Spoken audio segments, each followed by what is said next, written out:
We are coming to you from the city beautiful Chicago, Illinois, where tonight Comcast Sportsnet presents White Sox baseball. It's Jose Abreu, Alexi Ramirez, Avisail Garcia and the Sox as they get set to butt heads with Adam Dunn, and the Oakland Athletics. Hi, everybody, and welcome. We're Steve Stone. I'm Ken Harrell. Since we get set to bring you the first of this 4-game series and the first of the 7-game homestand. 4 of these guys finished it off with 3 against Minnesota. As you may know, we just came out of Cleveland where we were swept. We ran into a pitching buzzsaw there. T.J. House, Corey Kluber, and then Carlos Carrasco. They allowed us a total of 2 runs in 3 games. But on the other side of that page, we only gave them 5 runs in the 3 games. So it was just one of those series. It was one of the best pitch series, certainly all year, against us, and both sides of the way. But also maybe in the last 2 years. And we'll just have to hope that Hector Noesi can fare better tonight. Hector Noesi's been throwing the ball very well. In fact, 4 of the last 5 times out, he's gone at least 7 innings. You can see in his last 6 starts at home, he's been brilliant. He's 5-1, the ERA, under 3.5.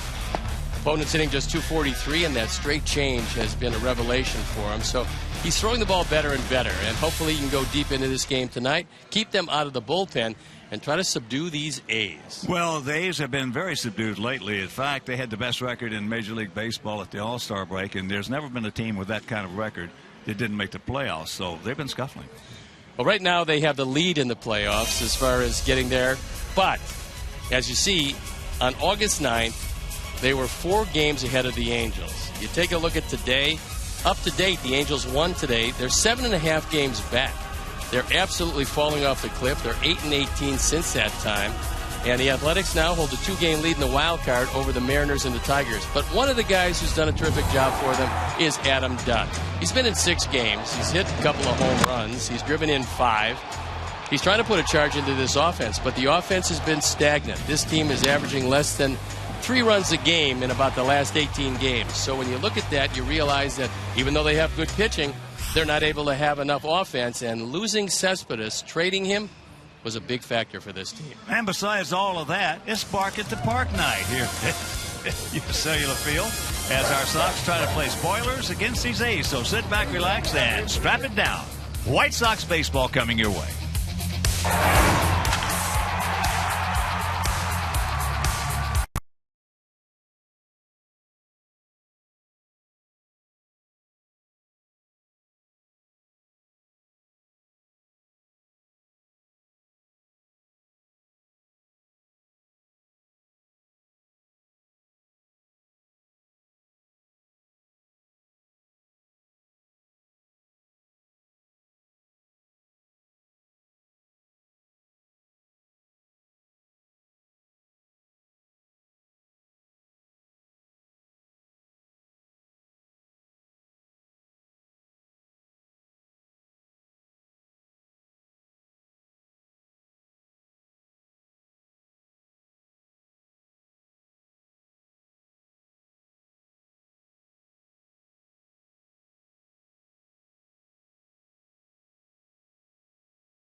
White Sox baseball on Comcast Sportsnet is brought to you in part by your Chicago area and Northwest Indiana Lexus dealer, who invites you to test drive a Lexus today.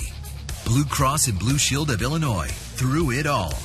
AT&T Uverse. Find out what's possible with AT&T. Call 1-800-PIC-ATT, mobilizing your world. And by Ford. Check out America's freshest lineup at your local Ford store or at localfordstores.com. Welcome back to U.S. Cellular Field. It's a very humid night, but a nice night for baseball.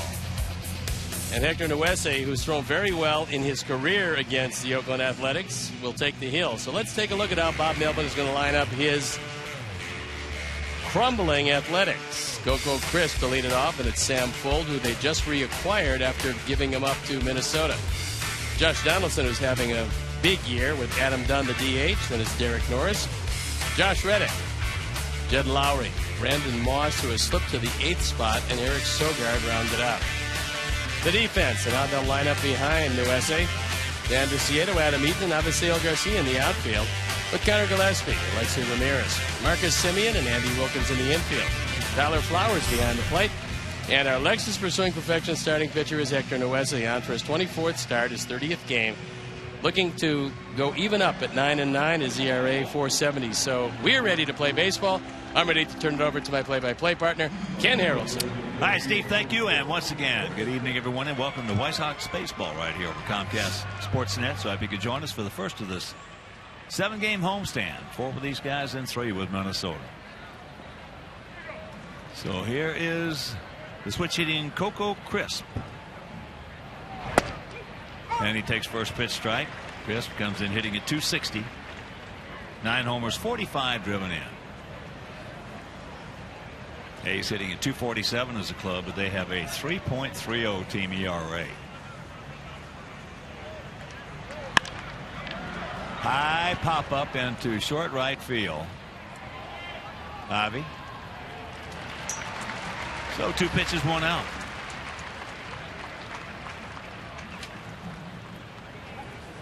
Crisp was always doing something to beat us, so it's nice to see him retired.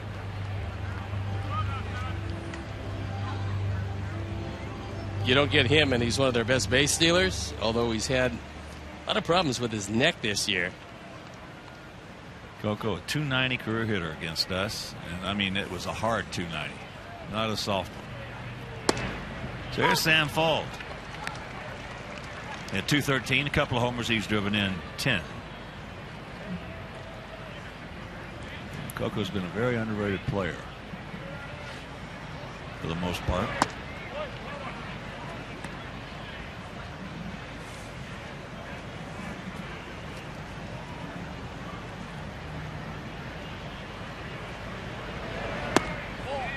Checks it up. 2-1. A couple of other games today. A's just thumped Cleveland 12-3 in that makeup game. And Detroit beat Kansas City 9-5 at Comerica Park. That's into left field. Watch out. He makes the catch. Hangs on to it. Nice play for Tank. 2 down.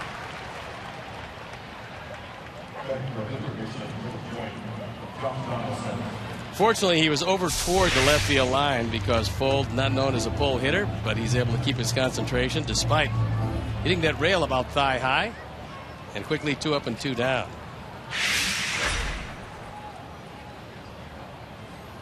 That'll bring up Josh Donaldson hitting at 253, but he has 26 homers and 89 knocked in. He's been the man for this club. That's 2 or 3 years. He served notice last year when he hit 301. He had 24 home runs, drove in 93, that he was going to be a presence. He's a converted catcher. Came out of the Cub organization, and they played him at third out of last resort, and it's turned into gold for him. Ouch. Well, you can hear it up here. I talked to Bob Melvin about Donaldson. He said, you know, we tried a number of guys down there and figured Donaldson was pretty athletic, a very athletic catcher, so we gave him a shot at third base. It's worked out exceptionally well. And that one right off the ankle.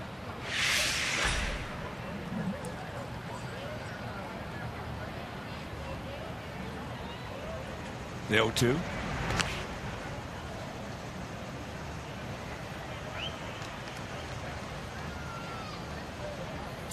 There's a look at Bob Melvin, one of the best managers around in his 4th year with the Athletics. Yeah, he's one of the best in the business.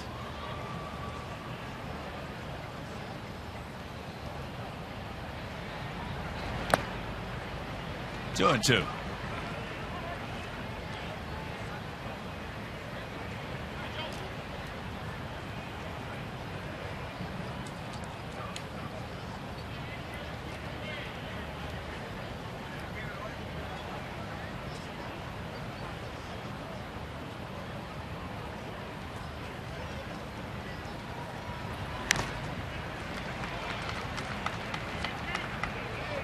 Yeah, it's got a piece of that one. Take a look at the umpires for tonight's game. It'll be Dan Iasoni behind the plate. The crew chief, Dale Scott's at first. Quinn Wolcott is at second, and C.B. Buckner is at third. Sox have won 3 out of the last 5 games between these two teams.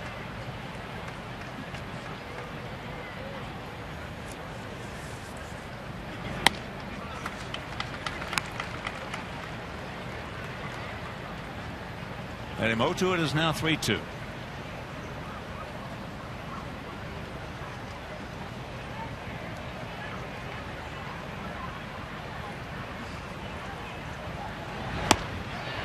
He gone. 1-2-3 inning for Hector, and that's a half inning of play. That guy's nothing, and the good guys coming to bat.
Ball game tonight. Adam Eaton leading it off in center field, and it's Alexei Ramirez, Jose Abreu, the designated hitter. With Connor Gillespie, Avisail Garcia, Andy Wilkins at first, Dan Viciedo, Tyler Flowers, who's been spanking the baseball, and Marcus Semien rounded out. The defense, another lineup behind Sonny Gray. It's Fold, Crisp, and Reddick in the outfield, with Donaldson, Lowry, Sogard, and Moss in the infield. Derek Norris behind the plate, and our Lexus Pursuing Perfection starting pitcher is Sonny Gray. On for his 29th start, he's 13-8. ERA 3.25. He's had a very good year with 151 strikeouts and 183 innings. Only allowed 12 home runs, which is a very low total at this point.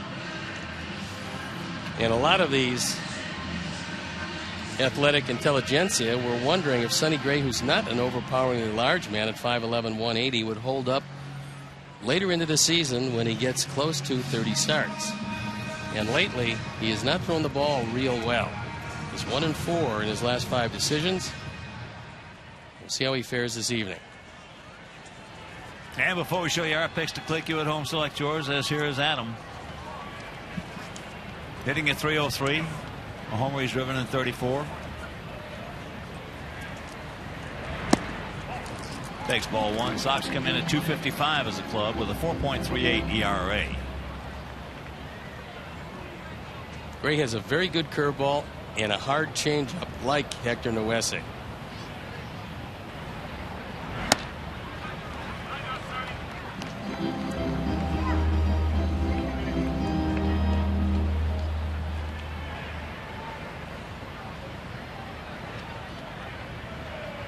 Here, look at what he's done on the road. It's been pretty good. 3-0. He's originally drafted by the Cubs in the 27th round. Didn't sign. Went to Vanderbilt. Starred for them. And parlayed it into a first-round draft in 2011. That didn't take long. They had a little trouble with the base of balls yesterday. I should say so. 5 in the 9th. Houston was trailing 3-2 going to the top of the 9th. First time all year. They're now 1-65 in games where they trailed after 8 innings. But 5 walks will usually get you a win. Well, they didn't get a base hit, and they beat them 4-3. 5 walks will do it. I was listening to that game, driving home from the airport.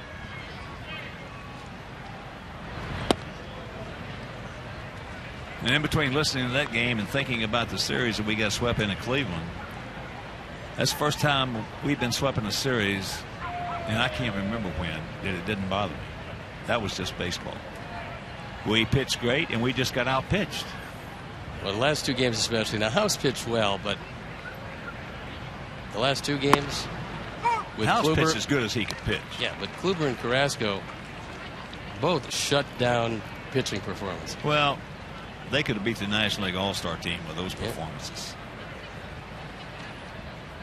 No, that's just baseball. You hate to lose, but that is not beating yourself. That's just getting beat. Alexei fouls it back. And yet the Indians, who threw so well in that series, sent Daddy Salazar to the mound today, coming off a shutout. And the Angels flew in. They played a 12 o'clock game, and the Angels just hammered the Indians 12-3. Out hit him 16-8. That's why this is a great game, because you got to play them.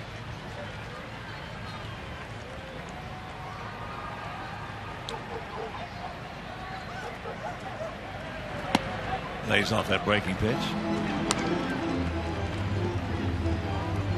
I was listening to Ray Fosse and Ken Korak yesterday. I thought they were both going to have coronaries. Well, you can understand it. Their ball club has just been almost eviscerated over the last 26, 8-18.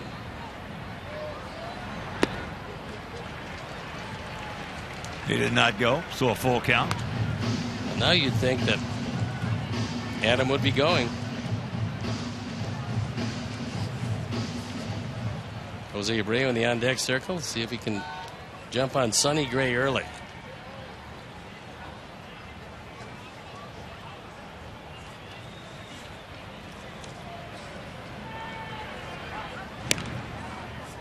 Pretty good move. That young right-hander. Oh, well, over the last, I don't know, 15, 20 years, Oakland's had, they've had some big pitchers, sure, but they've also had some of the better, smaller pitchers in the game.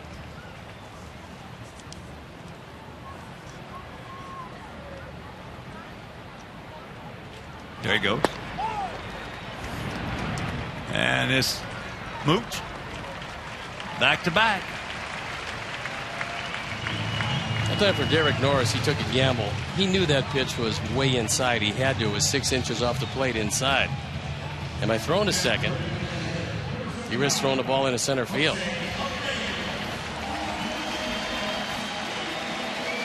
Well, in the last inning plus, Oakland pitchers have walked 7 guys.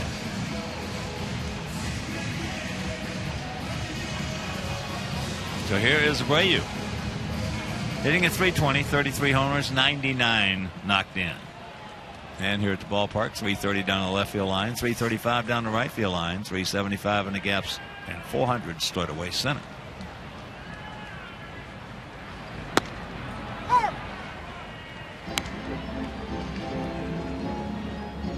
This is the first time that our guys have ever seen Sonny Gray. So they had to depend on video to see what his tendencies are, what his curveball looked like, but you never really can tell until you step up in there and you get a look at it. It helped that he walked the first 2. That's into right field. Adam is tagging. But they got a guy out there who can throw. And here is the throw. It's cut off. So 1 out. And right now let's check out our picks to click tonight. Manjo, our director and the crew. Well, they want Marcus Simeon, Adams, being picked by Steve, and Phyllis, Tom, and Deb Leonakis, and all the great folks at Roseland Garden Center, right beside South Bend. We're going to go with Andy Wilkins.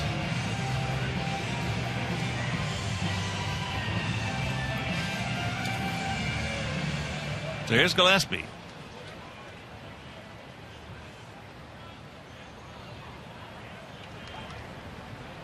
Lowry and Sogard having a conversation as to who they want to cover if Alexei decides to take off and steal second. Well, he wants to do that. He has 19 of them. Drops a breaking ball on him for a strike.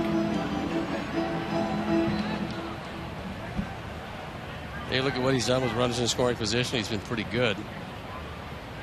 Things have fallen off somewhat lately. But at the very least, you want to look for something up and hit a fly ball if you can get it. Gillespie has 3 sacrifice flies this year.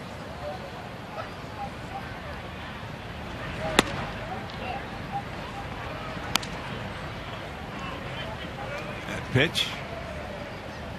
Inside.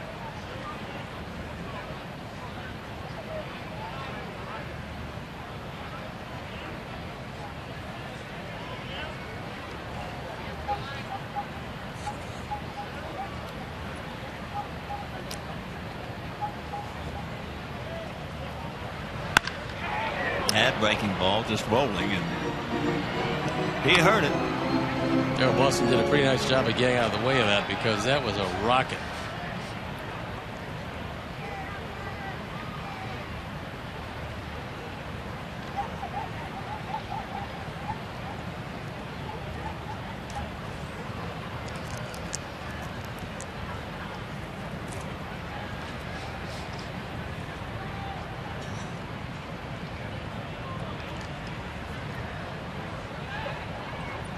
Two pitch. Norris to the inside. Off the glove. Everybody's safe. Adams scores, and it's 1-0 Sox. That's going to be a run batted in. That'll be his 50th. And we'll have to see the determination as Brendan Moss, who has really fallen off offensively, doesn't come up with this one. And it's E3. It is a run batted in. Only his 6th error of the year, as he gets eaten up by that. And the deflection away from Sogard.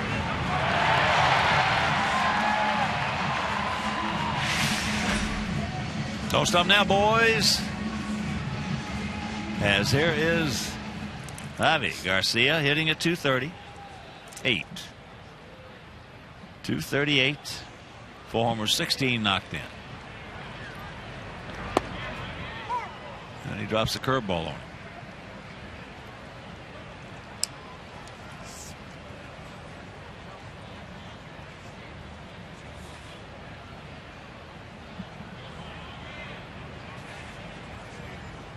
The Athletics, normally a good defensive team, just committed their 95th error of the year. That ball gets away, so both runners are going to advance on the wild pitch. And that'll be 14 of them. When you got a good curveball, you've got to have a catcher who can smother low pitches. And if your catcher is going to backhand them like that, where you don't get the body in front, you're going to throw a lot of wild pitches.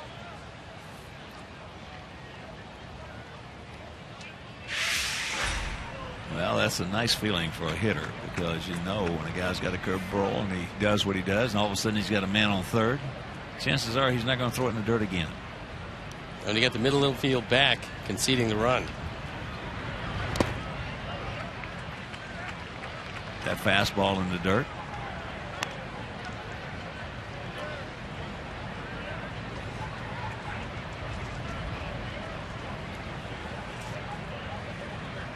Been a very streaky year for Sonny Gray. He won 6 games in a row. Then in August, he lost 4 games in a row before finally winning against the Angels in Los Angeles on the 22nd of August. That curveball, he got up, and that's hit into right center field. So that's going to score another one, and it's 2-0. Yeah, so when he throws one in the dirt and moves that man into third base, he's not going to throw another one down there.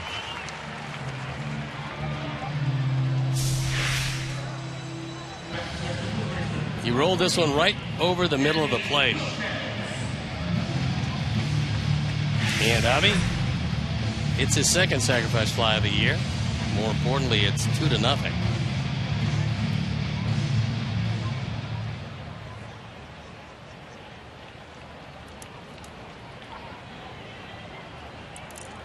So here's Wilkins. Picked up his first major league hit yesterday. A ringing double in the 5th inning as he takes strike 1. First of what should be many. Hit 30 home runs to lead the league down at Charlotte. 38 doubles. Tied for the league in RBIs with 85.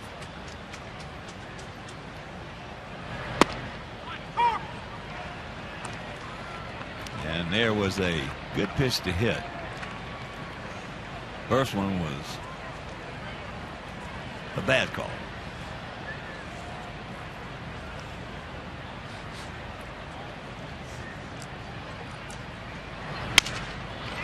Jams him, flips it into short right field. Could be trouble. Oh, nice play by Eric Sogard. Taking a hit and an RBI away from him, but we put 2 on the board. We lead it 2-0.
Miller Light.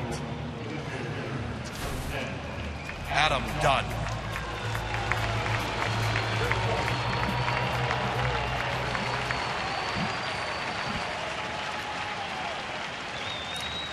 So a nice reception for Adam.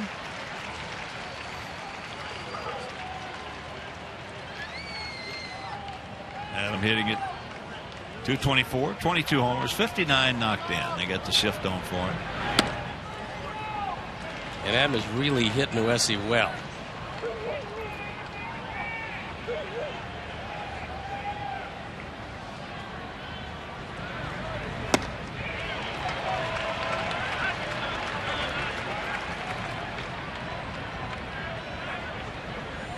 As you can see, a couple of home runs, 3 for 7 with a double and 5 driven in.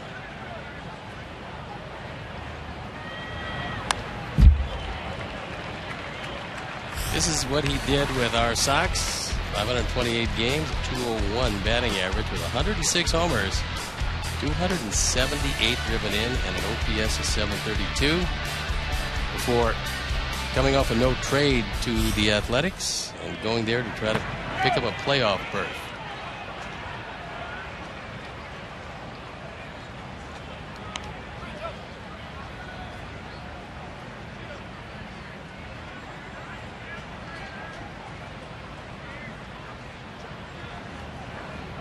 Well, when Oakland leaves here, I hope he just tears it up.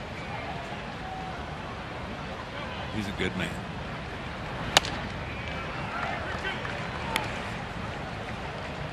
He's a good man, capable of putting up some pretty big numbers if he gets hot.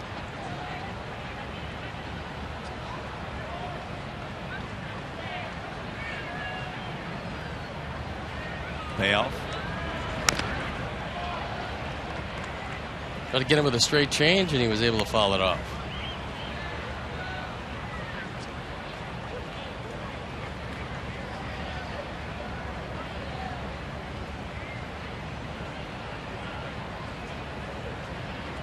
The breaking ball's down, the changeup down, the fastballs have all been up.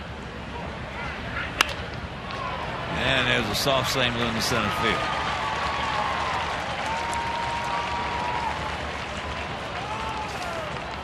Eric Sogard did just a great job of an over-the-shoulder catch because he realized Josh Reddick couldn't get there. So he's able at the last minute to turn around but still keep his concentration. And Reddick stays away from the collision.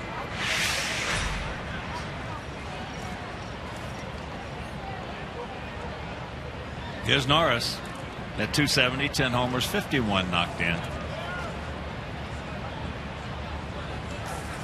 Outfield straight up, spaced about equidistant. As Derek takes strike one.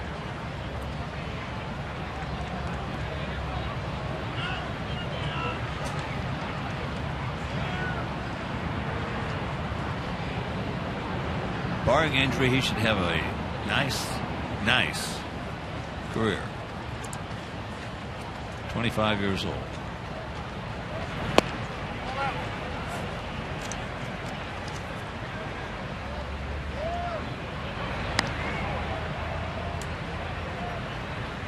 Norris last year hit 246, 9 homers, and drove in 30.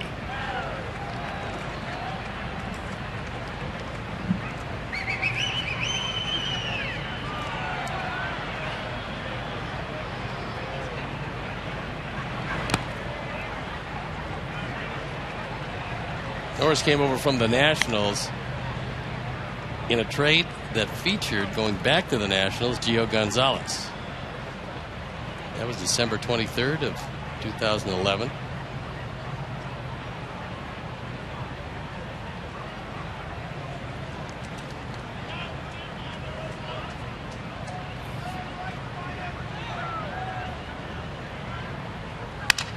Ground ball should be. Take your time, boys. You got plenty of it.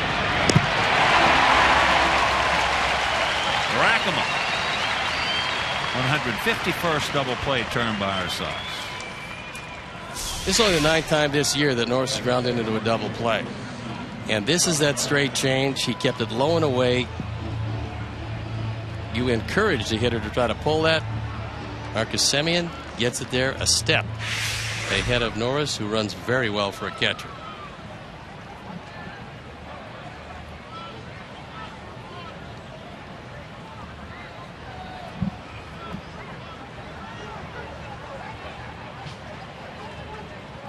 Here's Reddick. 252, 10 homers, 42 driven in.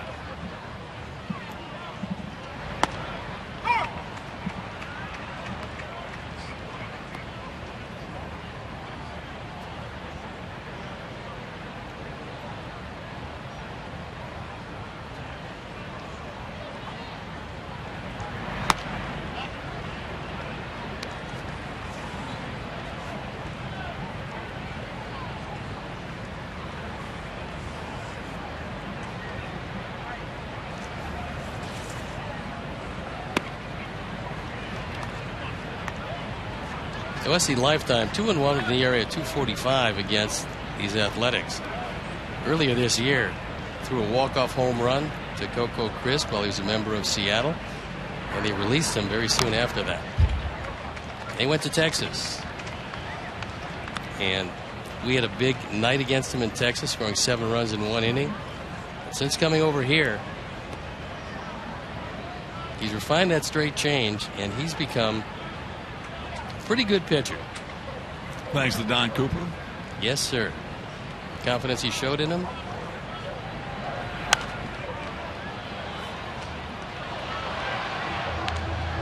You're talking about a guy who has gone at least 7 innings in 4 of his last 5 starts. There's a look at Coop.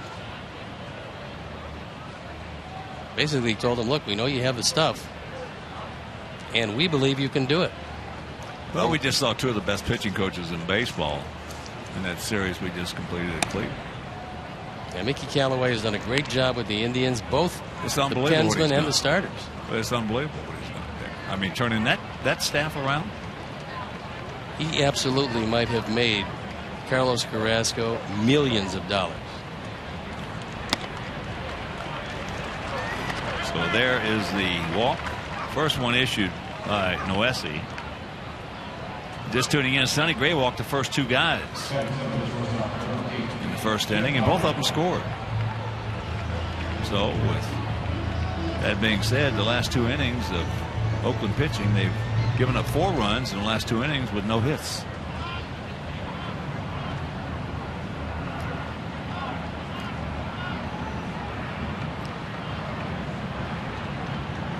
Lowry.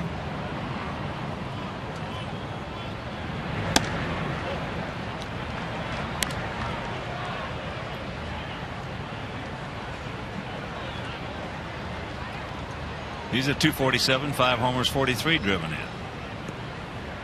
30-year-old veteran.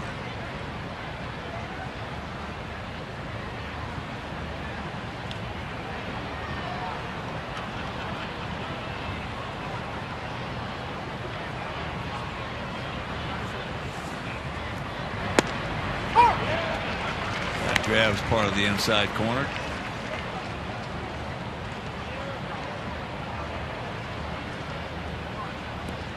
Lowry, a better hitter from the left side. And much more power as a left-hand hitter.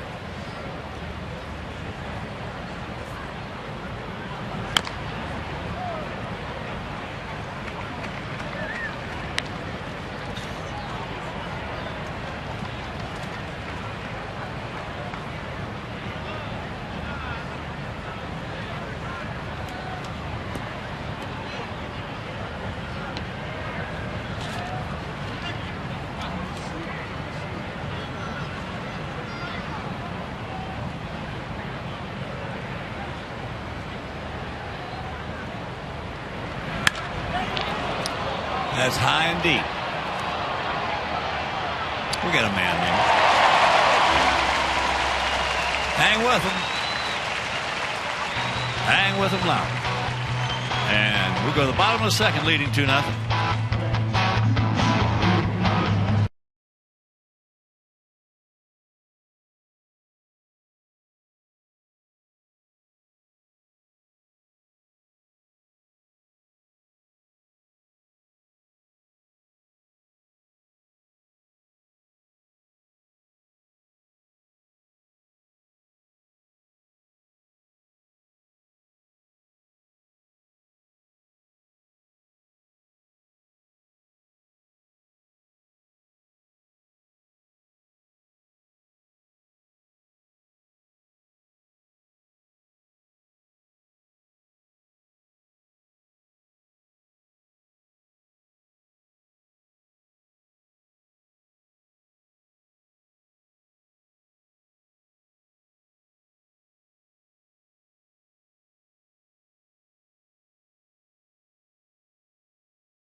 For the game on Saturday, September 13th. In addition to specially priced tickets, fans will receive a special White Sox Bulls hat We'll also have the opportunity to participate in the pregame fan fest and parade. So take a visit.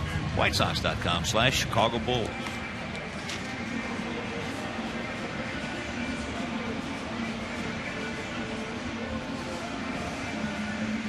Lower third of our order: Viciedo, Flowers, and Semien.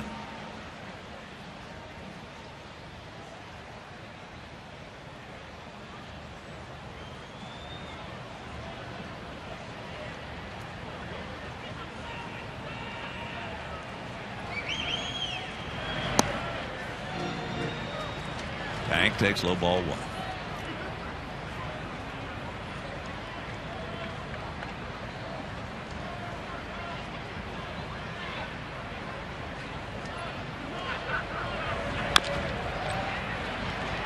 There's a chopper 2 hopper.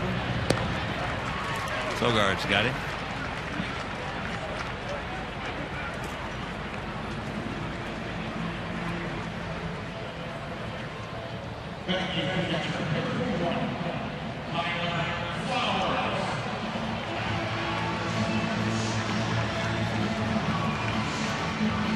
So here's Tyler at 241, 12 homers and 45 knocked in.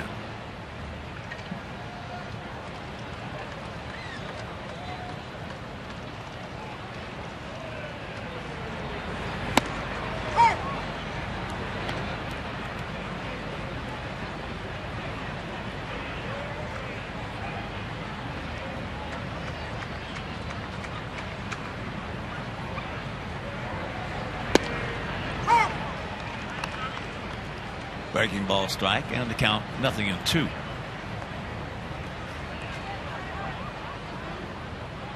Seven-game hitting streak, and Tyler has been red hot.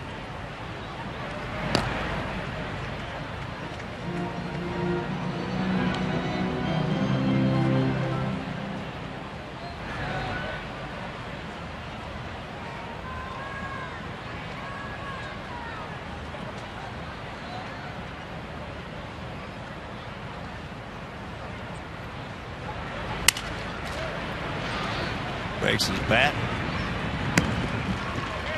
2 down. Sonny Gray, like a lot of the pitchers recently, and there's been more and more adopting his style. Very little movement on the step back as he throws from a windup. It's very similar to the stretch position he goes into, but pitchers used to take a large step backwards, getting some momentum to come forward. Not so anymore, as more pitching coaches believe simplicity of motion, lack of movement, causes better control. And that's into center field for a base hit for Marcus. So that's our first hit.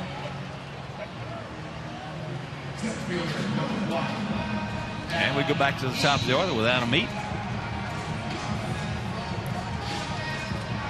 who walked and scored last inning.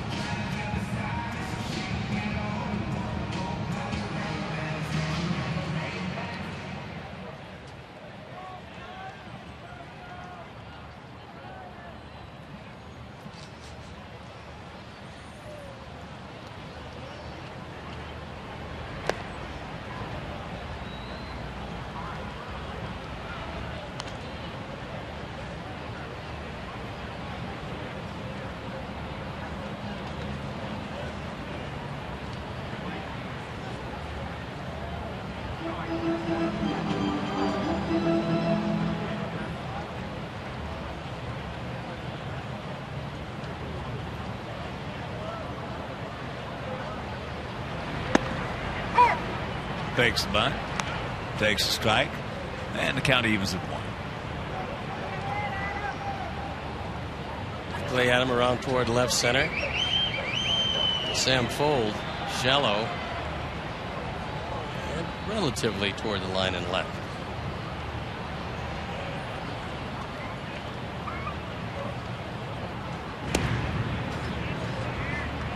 Quick over to first.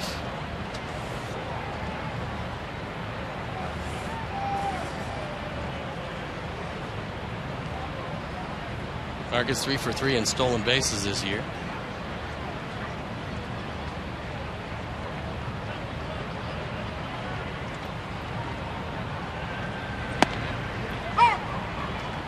takes that one. That one at 91.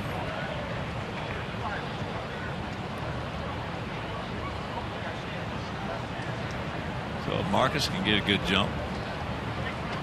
He's 3 for 3 in stolen bases. Turn him loose.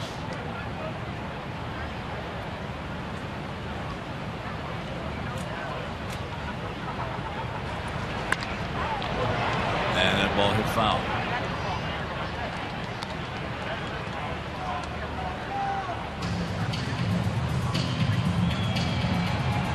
Makes it fine if he doesn't fire.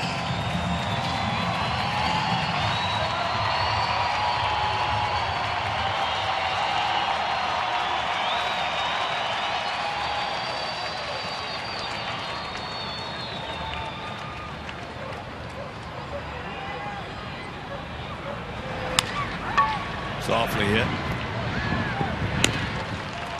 And that'll retire the side. But we do pick up our first hit. And we'll go to the third, leading 2-0.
Two 1-0 for us, 0-1-1 for them.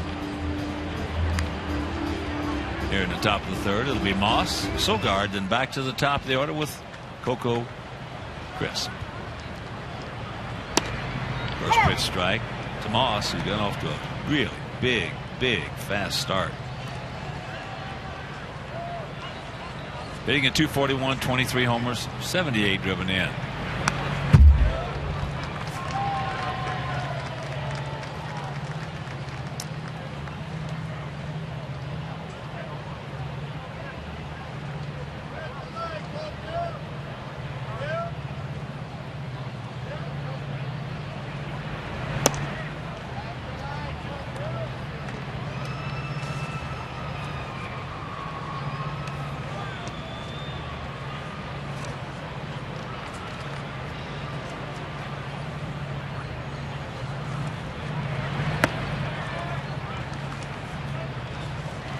Good try.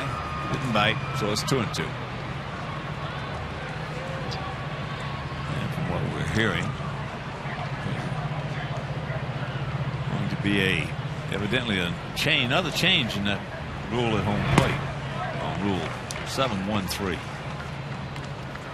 It got to. I mean, it's ridiculous the way it stands. So they're saying effective immediately. The clarification of Rule 713 will remind umpires that it's not intended to mean that runners should be called safe on a technicality if the throw beats them to the plate on a wide margin.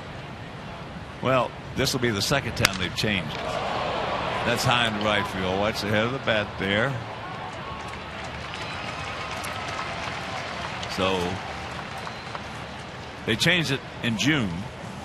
And what they term it now is they say that it was brought in as an experimental rule. Quite obviously it didn't work. And as the two sides start negotiating, the MLB and the Players Association negotiating, they probably will change it in the wintertime, but they want to make sure that the playoffs, any of the playoffs, or any of the pennant race is not determined by a rule that's misinterpreted. Well, it's a crazy rule anyway. It's not baseball. There's no doubt. There's no doubt. They're trying to do something to change the game that's been played for pretty nicely for about 130 years. Well, even Ray Fosse, who stopped in the booth before the game, who was one of the catchers run down and altered his career, he said they got to go back to what it was. They do. He said because this is just, it's ridiculous. He said this is just stupid. He said the players, the catchers, a generation or two of catchers who are going to be in front of home plate using the swipe tag, they're going to do that anyway.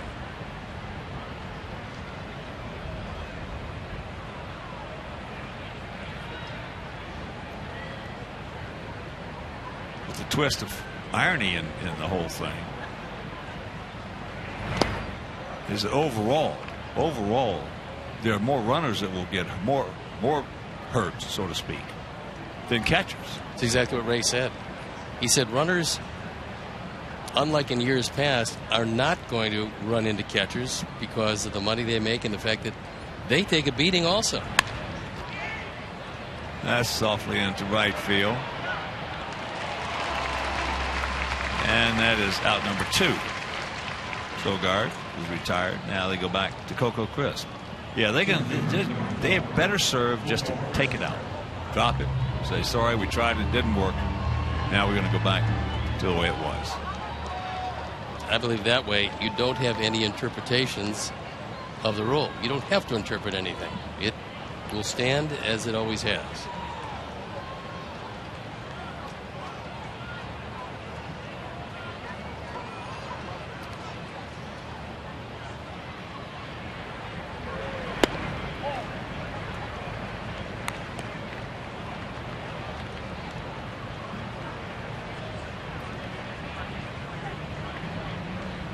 Ivy looked busy out there tonight. Already 4 putouts. Chris popped up to him leading off. Checks it up, takes a strike. You can't let one injury to one catcher, Buster Posey, have a rule change.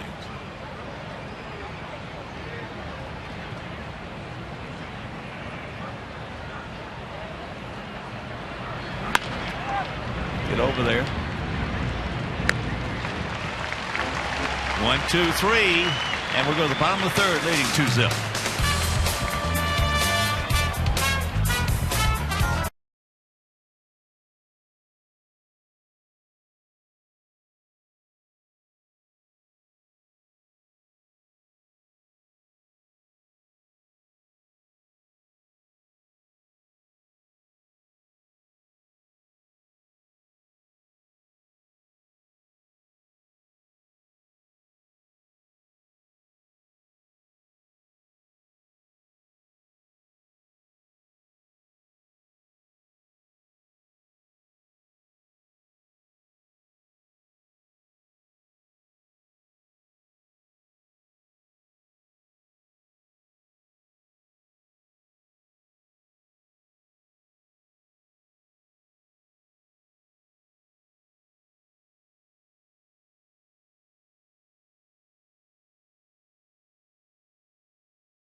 Field, the home of your Chicago White Sox. One of the best in the business right there, Gene Honda, celebrating his 2000th game. Number 10, Alison Ramirez. He's been here an awfully long time. I believe started 1985. So congratulations to Gene Honda, a wonderful man with a great voice.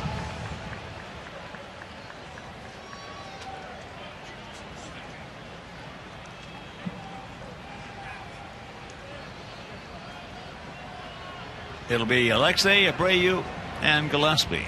Sonny Gray, 24-year-old right-hander. Tennessee. Pops it up. So 1 pitch, 1 out. He actually walked and scored back in the first inning.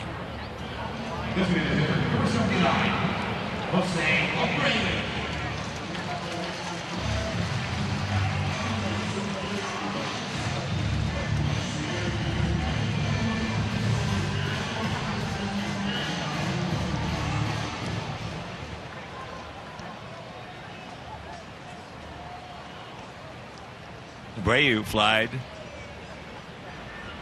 to Riddick in right field, but it was deep enough to get Adam Eaton into third base.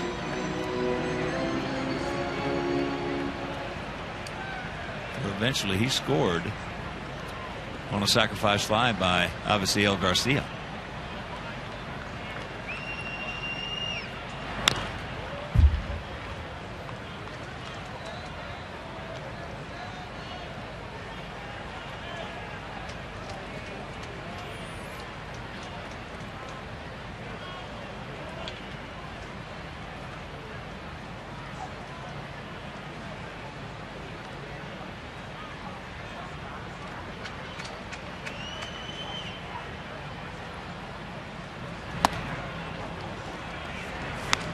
One and two the count.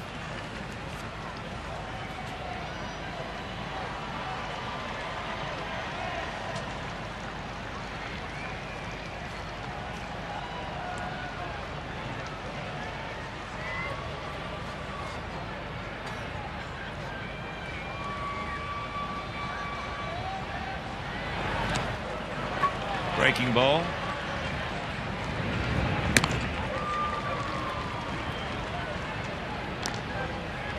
Two down, and here comes Gillespie. He reached on an error, also picked up an RBI in the first inning.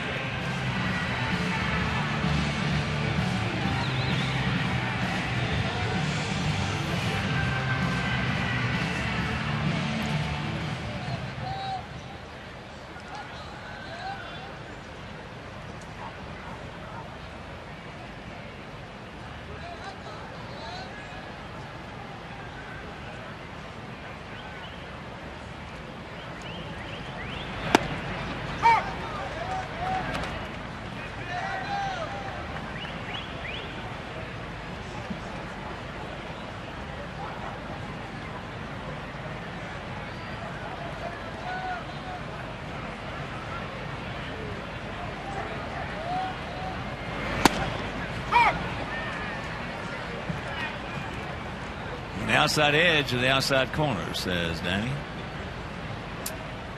Yeah, that's on you.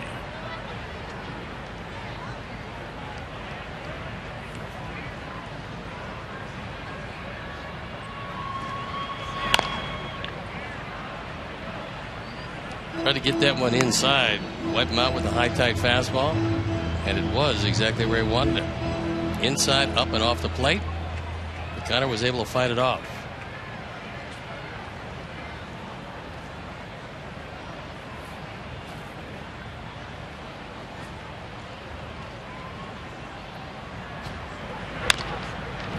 That breaking ball, another chopper foul.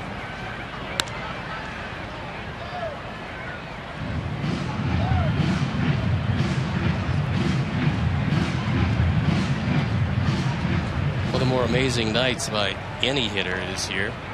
Nelson Cruz drove in all 7 of his team's runs in a 7-5 win and hit a couple more home runs. He got 39.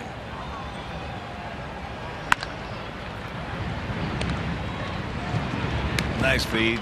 Easy inning, 1, 2, 3, and we'll go to the 4th, still leading 2-0.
Stat, and it revolves around Hector Noese.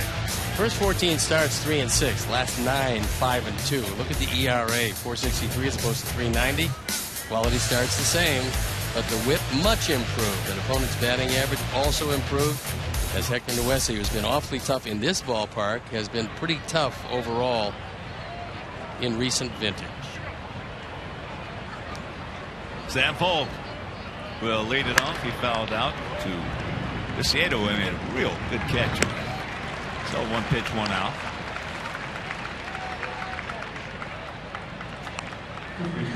And that'll bring in Josh Donaldson, who struck out his first trip.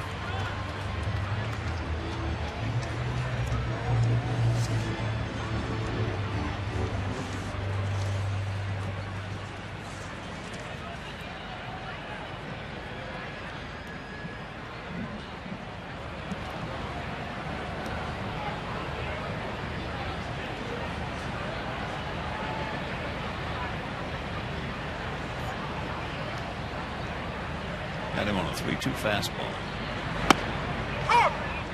Takes that fastball for a strike.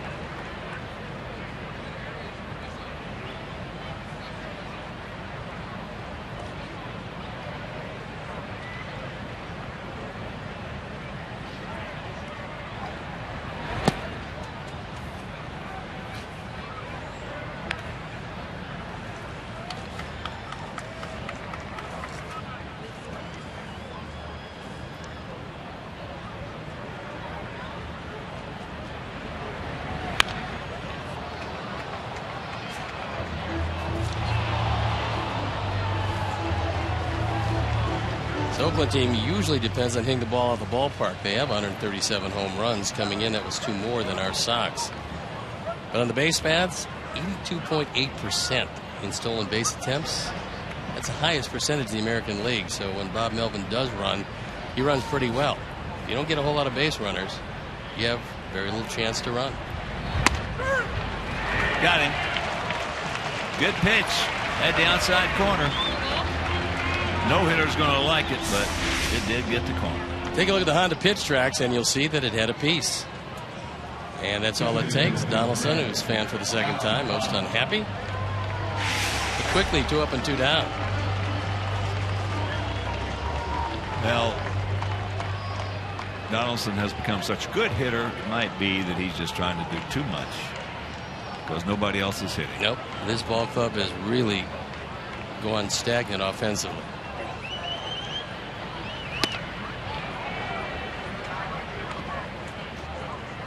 Everything is contagious.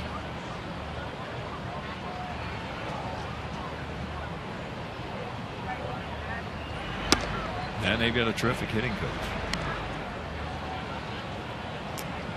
He can tell him, he can show him, he can suggest things. Then you eventually got to go up there and hit it. That's it. He can't. Chili Davis cannot hit it for him. Adam had a little broken bat flare in the center field. That's the only hit they have.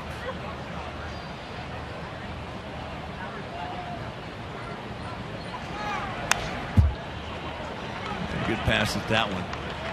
Fastball at 95, but it was at the top of the zone.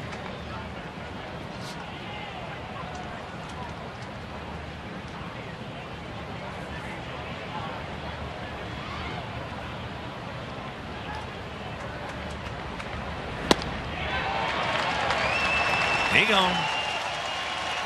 1-2-3 inning. Third strikeout for Hector, and he leads it 2-0.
Sox is on retiring Captain Paul Konerko throughout September with tributes and special giveaways. So join Club Konerko. That's a special outfield section to receive an exclusive Paul Konerko collectible. And don't miss Paul Konerko Day on September 27th.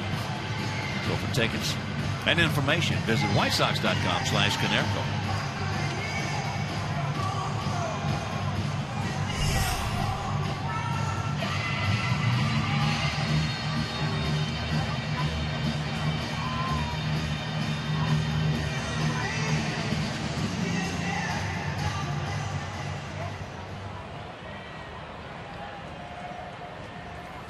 There are the Paul Konerko giveaway shirts and some shirts. Here's Avi, sacrifice fly, picking up his 17th RBI.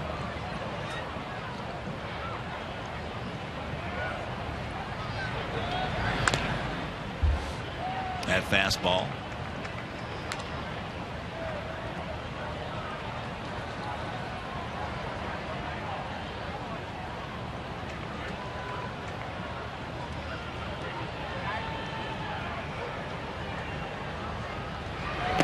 Breaking ball, and the count evens at 1.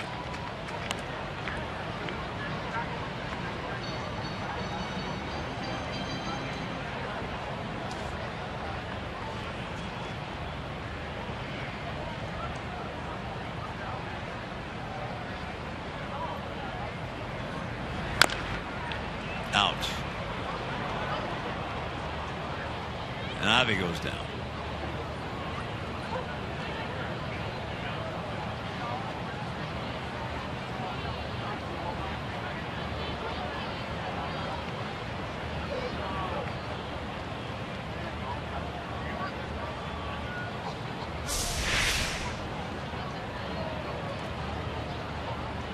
Fastball right off the instep, maybe caught part of the ankle.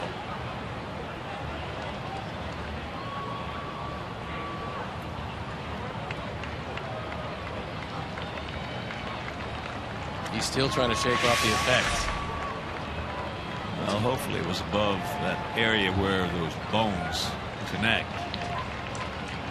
Because if he gets knocked down, a lot of times what they'll do is they'll get knocked down and they won't come back up correctly. One of them will be on top of the other a little bit. And then when that happens, you got big pain. Like the great Al Kaline, Hall of Famer, had that happen to him. And their team doctor couldn't fix it. They brought in a foot specialist. He did it. Al played the next day. And the next year, that guy was the team doctor. I don't blame him. That was one of their most valuable players.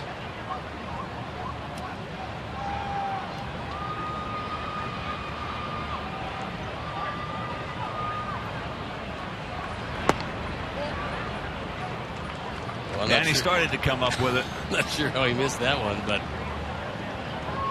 Javi got a big break on the pitch tracks. Ball had the whole plate. Dan's right shoulder moved a little bit.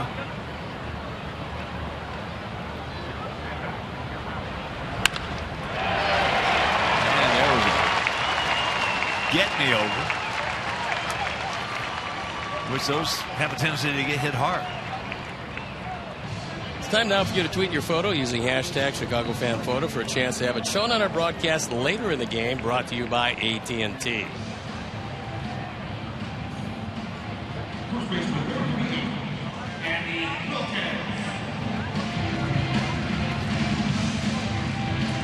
So here's Andy Wilkins hit a little soft looper into right center field that Eric Sogard, second baseman, went back and made a terrific play on to take a base hit and an RBI away from it.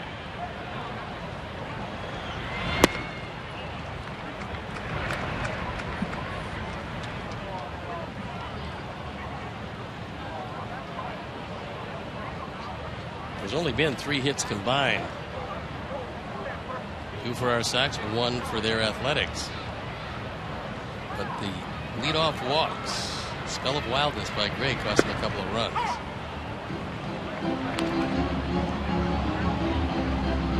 Both of these guys throw particularly hard changes.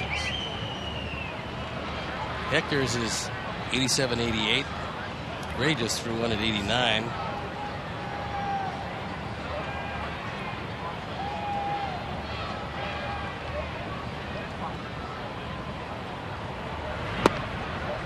Takes that strike.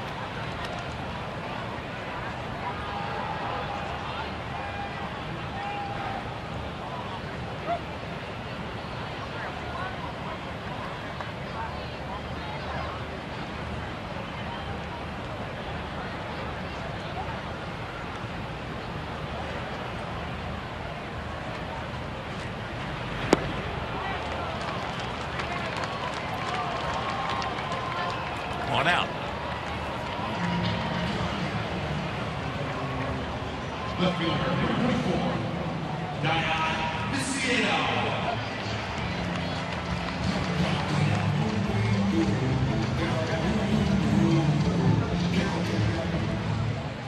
Here's Tank. He grounded out to Sogard.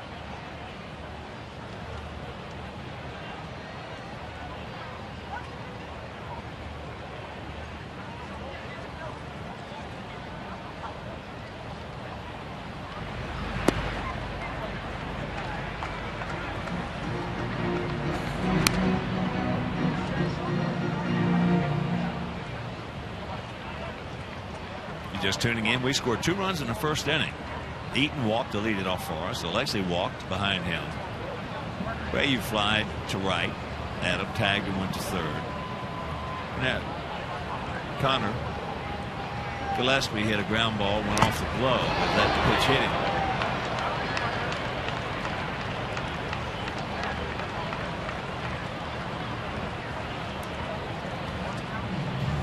So 2 on, 1 out.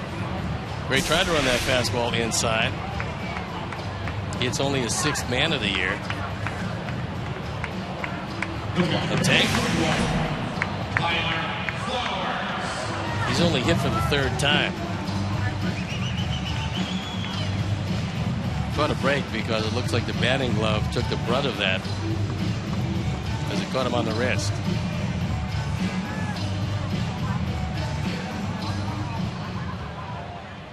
There's Tyler. He grounded out to third. Bowman Gillespie hit that ball off the glove. Brandon Moss. Adams scored. Alexia went to third, and then a sacrifice fly by Garcia. So we scored 2 runs without a hit. If you have a choice, MVP-wise this year, Right now? Nelson Cruz, Mike Trout. Oh, Trout. And to me also. Cruz is fabulous here, but when you get a guy that's also playing defense like he can. Yeah.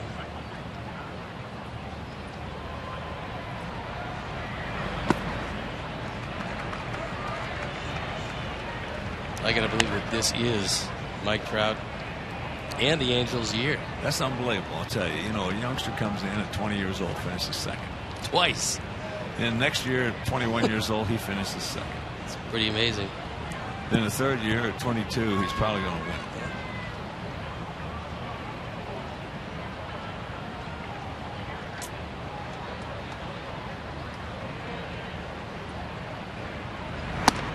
Throws that one back. Well, as I talked about, baseball is so well positioned right now, and largely in part to Bud Selig. Everybody's making money. They're so well positioned, just absolutely, with the young talent that's coming into the game, to just be terrific for another decade, at least another decade. If they don't keep changing rules. Leave the rules alone, guys. There's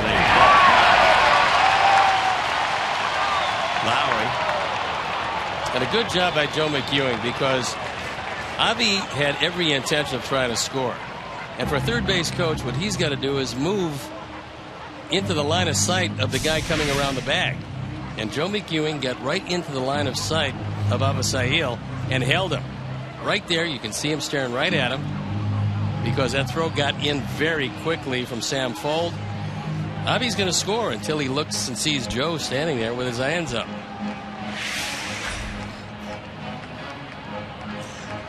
Base hit for Tyler. Yeah, but if they just stop, leave the game alone. The game will take care of itself out there on the field.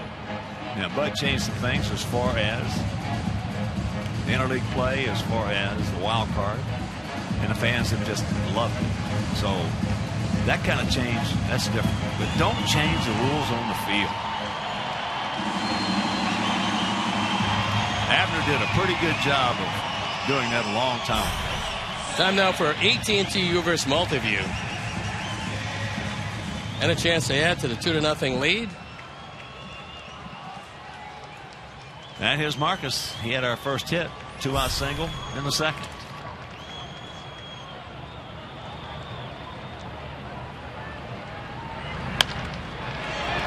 Back to the bag and right. Hit it hard, meanwhile, to the wrong spot. And we're into the fifth, still leading 2-0.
September 13th, come see our Sox take on the Twins at 6:10, and the first 20,000 fans will receive a Paul Konerko game-worn uniform baseball card presented by Wintrust Community Bank. Be sure to stay after the game for a post-game fireworks show. So WhiteSox.com/Konerko or 866-SOX-GAME.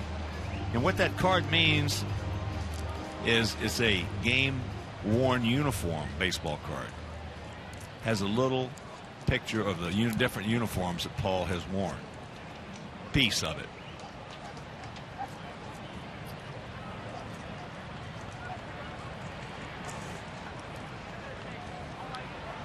Two nothing good guys. Norris.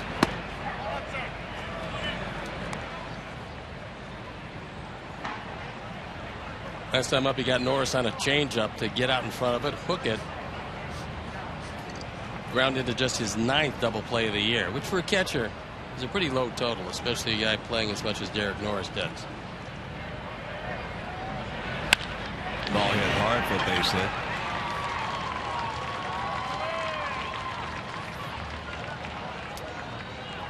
So Norris 1 for 2, first time up, hit into a 5-4-3 double play. Had another changeup, and apparently Derek Norris remembered the last one, weight back on this one, and tattooed it. He has, however, trimmed his beard somewhat. Here's Reddick. Drew a walk his first trip.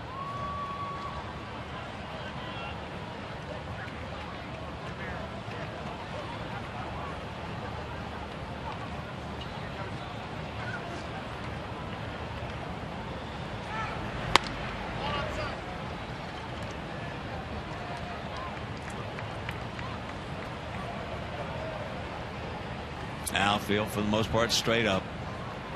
Maybe a small gap out there in left center. Gillespie, even with the bag well off the line at third.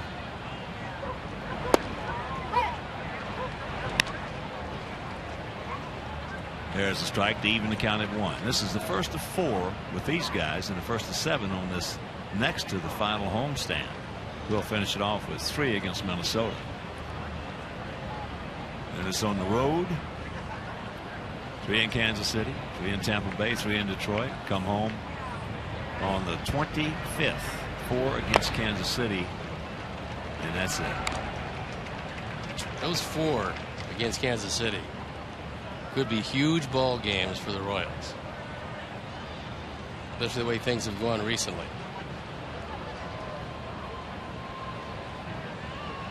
Tigers won that ball game in the first of 4 head-to-head. And they did it with offense against Kansas City today. That ball is way back, obviously. And this game is tied at 2.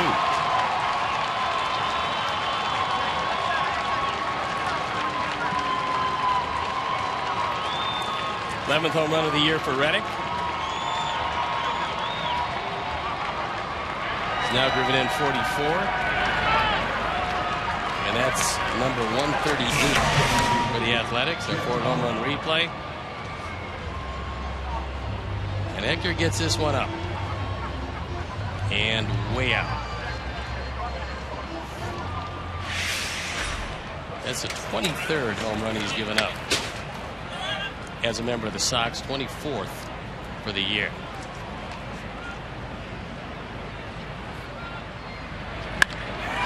Who just missed one of his first trips, going to get one in his second trip, and it's a 3-2 Oakland lead, back to back. That's the 6th for Lowry. He's driven in 44.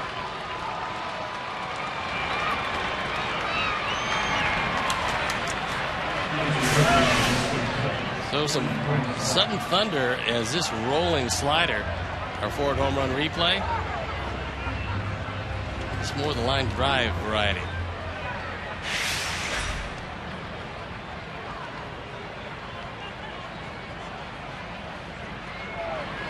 Moss trying to make it 3 in a row.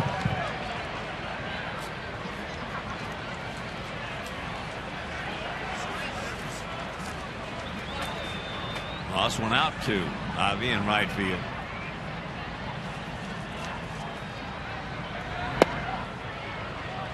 Two strikes.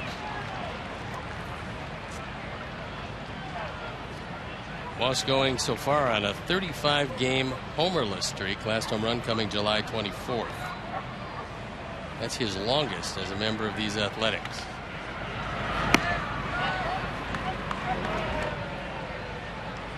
There for a while, it looked like he was going to hit 40. Had a great start. Hit 23 very quickly.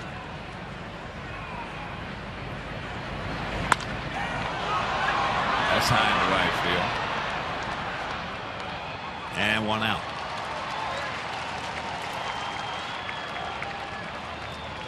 That's fourth time this year the A's have gone back to back.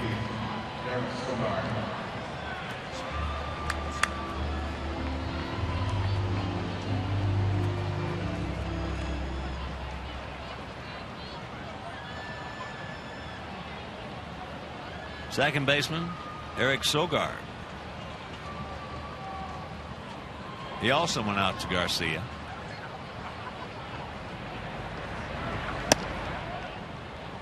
He's been busy out there. He's caught 5 and had 2 go over his head.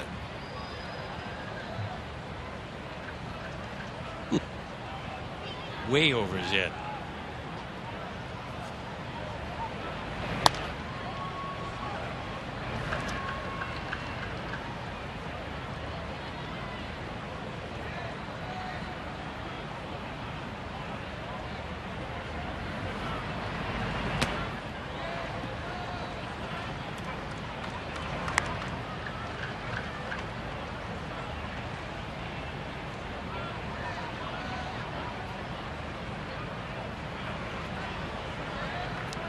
Three runs on 4 hits, 1 error for them. 2 runs on 3 hits, no errors for us.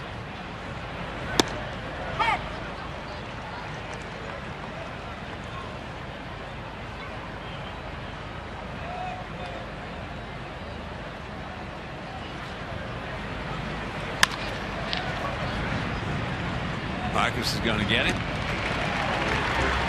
2 down. With that, it'll bring up the center fielder, Coco Crisp, who has popped up to Garcia and grounded out 3-1.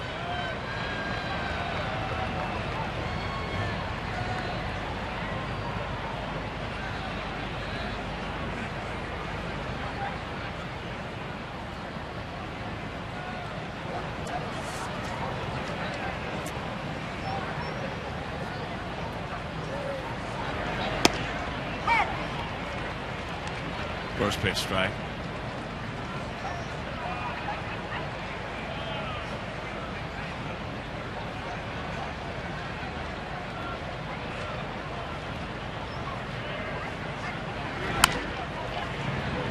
Chopper 2 hopper, but back-to-back home runs by Reddick and Lowry. We're halfway home, trailing 3-2.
It's the top of the order for us as we need a run to tie it now.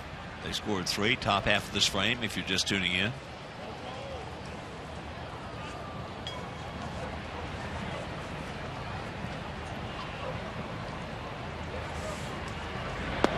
Adam 0 for 1 with a walk and a run scored. That coming in the bottom of the first inning. Scored two runs without the benefit of a base hit.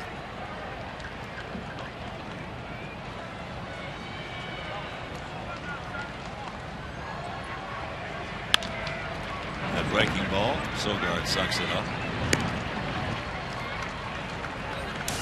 Well, the White Sox continue this 4-game series with the A's as John Lester and John Danks go head-to-head. It's White Sox A's tomorrow at 6:30 on Comcast Sportsnet Plus.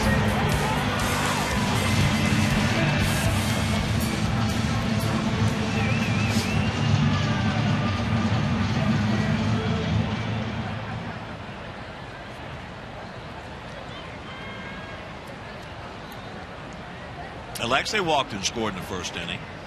He also has popped up to center field.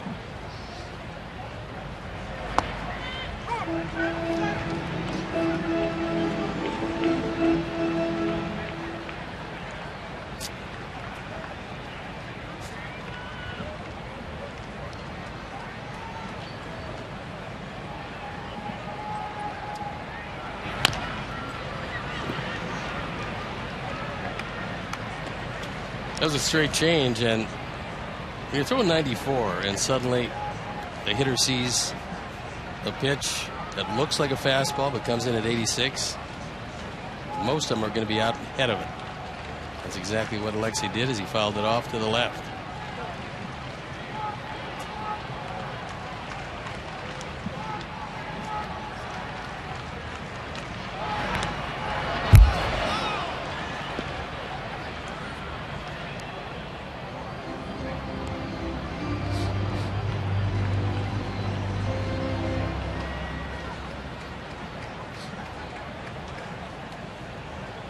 One out, 1 and 2. Oh, what a sensational year Alexei has had with that leather. Been good with the lumber too, but that leather has just been terrific.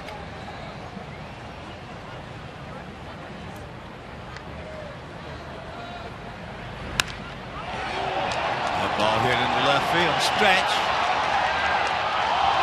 and he makes the catch.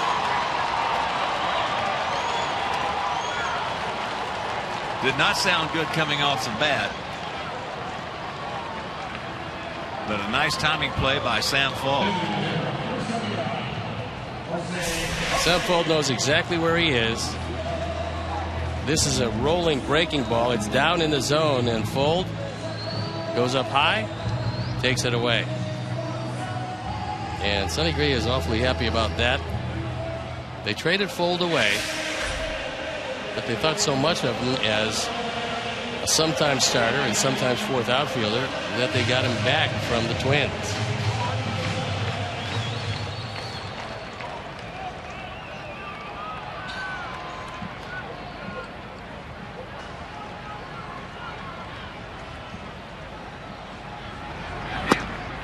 First pitch strike. Jose has gone out to right and then struck out. Got him on a curveball.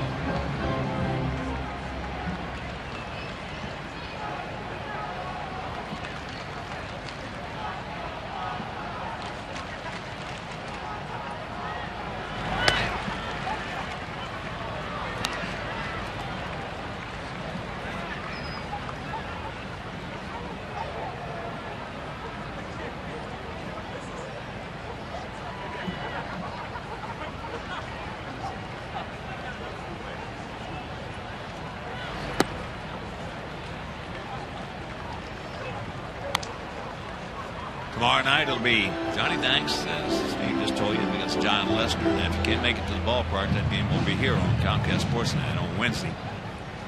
Jeff Samardzija begins to be announced for us. That game over WCIU. And on Thursday, Chris Sale against Scott Kazmir. That game right back here on Comcast Sportsnet.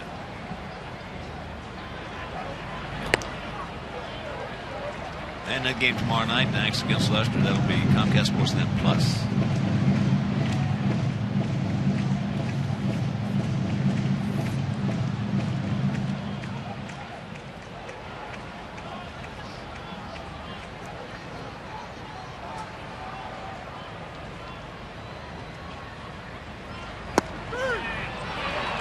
Got him. That pitch was not on the corner. But a 1-2-3 inning, and we have completed 5, and we trail it 3-2.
Sixth inning, and it's Sam Fold, followed by Donaldson and Dunn.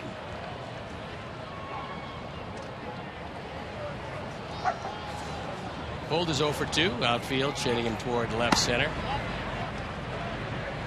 And the Westie misses with a fastball away.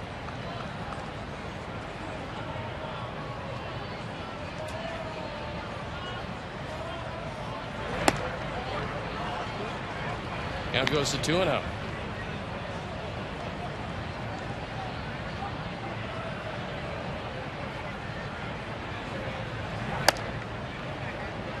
And it moves to 3-0.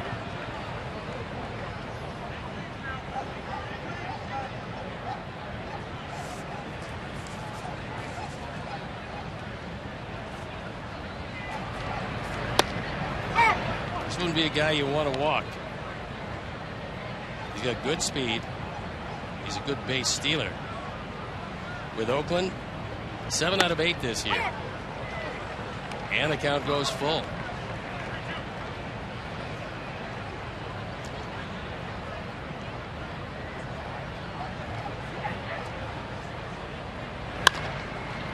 Down the line, very good play by Wilkins. He'll take it himself. And after falling behind 3-0, the Westie battles back and gets him. A fine play by Andy Wilkins at first.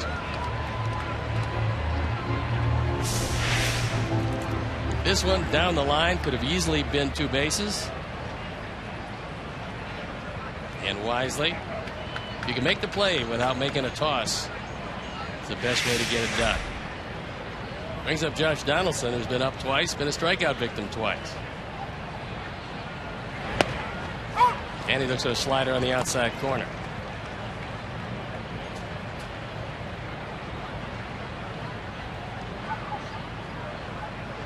Outfield straightaway, very deep. And that one fouled off of Tyler Flowers. So Dan Iasonia is going to give him a couple of minutes to try to shake it off. This one right off the mask. That's the second one he's got tonight. The first one wasn't off the mask. It was off part of his leg. We've seen a lot of guys go on that 7-day concussion list with foul balls just like that.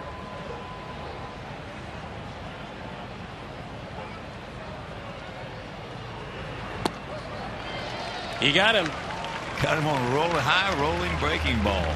Wasn't his best effort as far as the break is concerned, but he's got the hat trick. 3 strikeouts. And Hector is very fortunate this wasn't home run number 27. That'll bring up Adam Dunn. Had a base hit in the second. Struck out swinging in the 4th.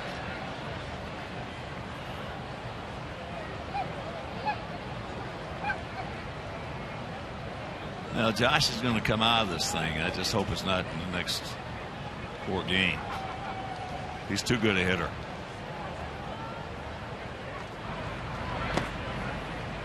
Well, the Athletics are going to get it done.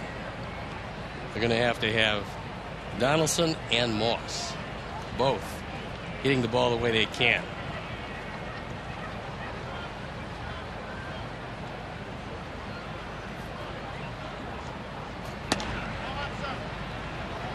Count goes to 2-0 on Adam. With Derek Norris in the on-deck circle. Marcus Semien back on the grass in the standard shift for Adam Dunn.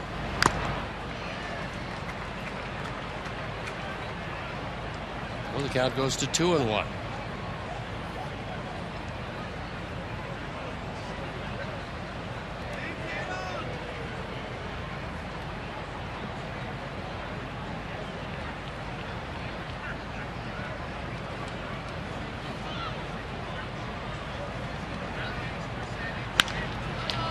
That one, Ryder Wilkins will take it himself, and a quick 1-2-3 inning. And it's on to the bottom of the 6th. It's 3-2 A's.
As our Sox take on the A's for Military and First Responders Appreciation Day, presented by GovX. And for all current, former military or first responders, to get savings on tickets, gear, and more, visit whitesox.com/GovX. After the 2 walks in the first inning, Gray has been pretty good after that, giving up 3 singles. His control hurt him a bit in the 4th as the Sox loaded the bases, but unfortunately a double play ground ball off the bat of Marcus Semien, and they came up empty. Well, both pitchers have had 1 bad inning. And here is Connor. He is 0 for 2 with an RBI.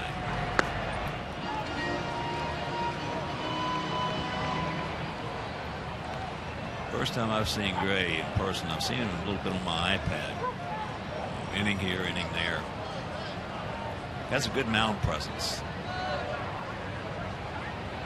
As you can see, pretty good numbers tonight. Pulled a string on that one, had him way out in front. Well, he's taken to that very short backstep, almost non-existent backstep, and that's become the latest thing in the major leagues among pitchers. That's become the designer move for pitchers.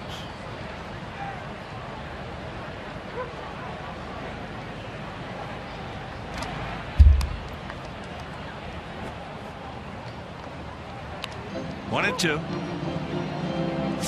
You take a look.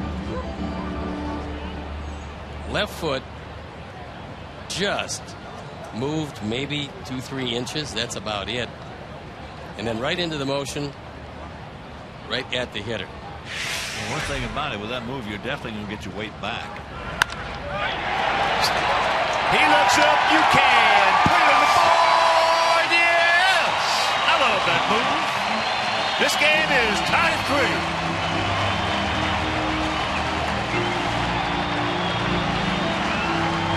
And that one did not take long to get out of here. Just the 13th home run given up this year by Sonny Gray. And in 187 innings. Our forward home run replay. Gray gets this one up. Gillespie hits his 7th of the year, his 2nd run batted in of the night, his 51st of the year. And just like that, it's a brand new ball game, tied at 3.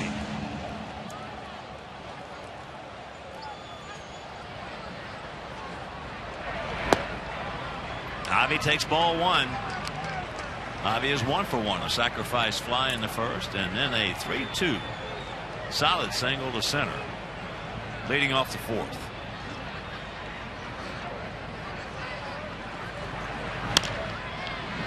And it's just foul. Of course, with that home run by Gillespie, the Alex Nelius family and White Sox Charities will hook up once again in loving memory of Ursula.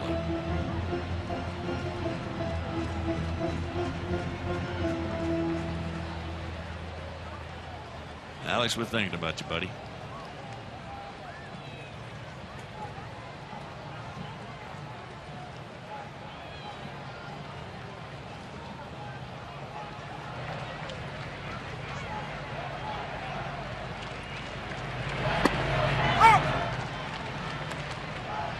One and two.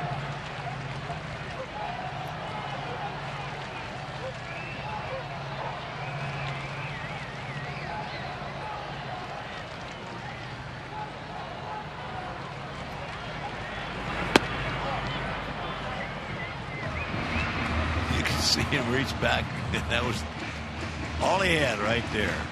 Trying to throw that one by him at 95.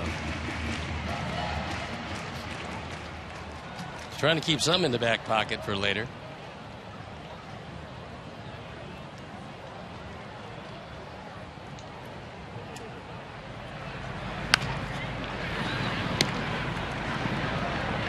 Now some low throw, nice pick by Moss.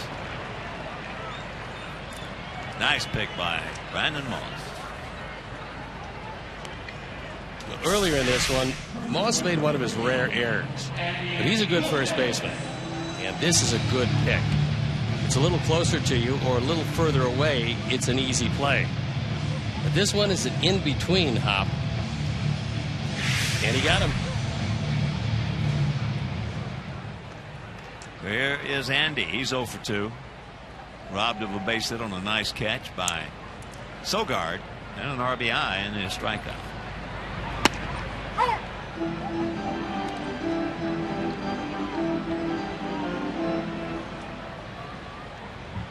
Well, that keep it in your back pocket that's gone.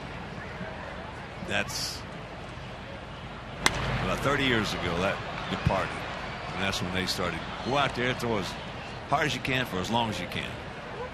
Well, prior to that, Verlander and Scherzer both use it, but it hasn't helped Scherzer complete any more games. We know that. Let me ask you this. One. How many times in the last 30 years have you heard guys say he's pacing himself? Oh, that you don't hear at all. That's what I'm saying. Because they're only going to go 6 most of the time. That's gone. And when I first came up, it was very common. You were going to face the same guy 4 times in a game. Very common. So what would happen is a lot of times you go up there first 3 times and you see his fastball, you see his curveball, you see his slider, and all of a sudden you get to the 8th and 9th inning in a close ball game, and here comes another foot on that fastball. And one of the best at that is a Hall of Famer from the Cardinals, Bob Gibson. He would start out 91, 92, and you'd see guys pulling ground balls in the infield. Then he'd get the lead and forget about it. So he gets Andy. Back door. 2 down. Well, I only faced him in spring training and in the World Series 3 times. That was enough.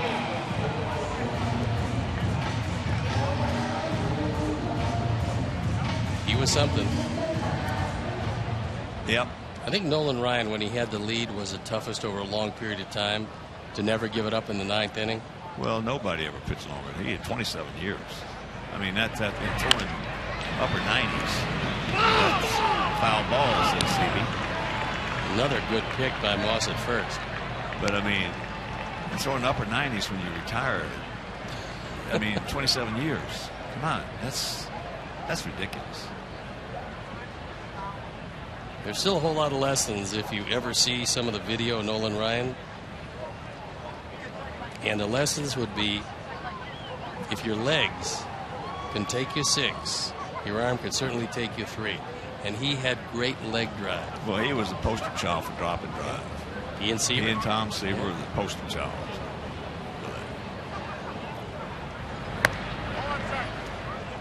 But Nolan got better. He got much better. When I first faced him, he was a kid. And he wasn't that tough to hit at. I mean, he threw hard, don't get me wrong, but he couldn't get his breaking ball. Then as the years went on, after about 10 years, 12 years, he started getting that breaking ball over more and more. Just kept on hitting more and more guys in the head. He would do that on occasion, too.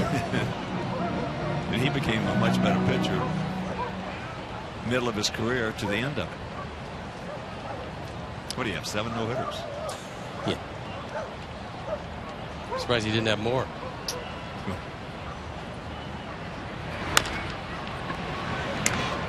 Let's see what Josh does. He makes it nice up there. Meanwhile, a home run by Gillespie, and we're tied at 3.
Sox take on the Twins. First 20,000 fans ages 21 and over will receive a White Sox Irish flat cap.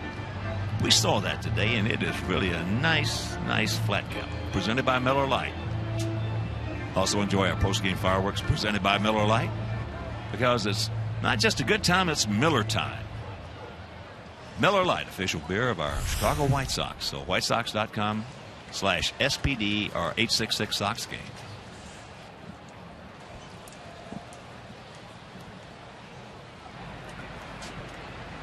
Seventh inning, Norris, Reddick, Lowry. These guys did some damage in the 5th. First pitch strike.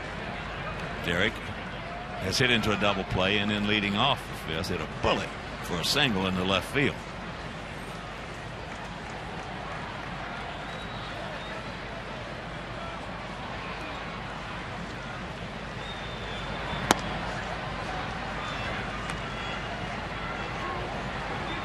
1-1 to count.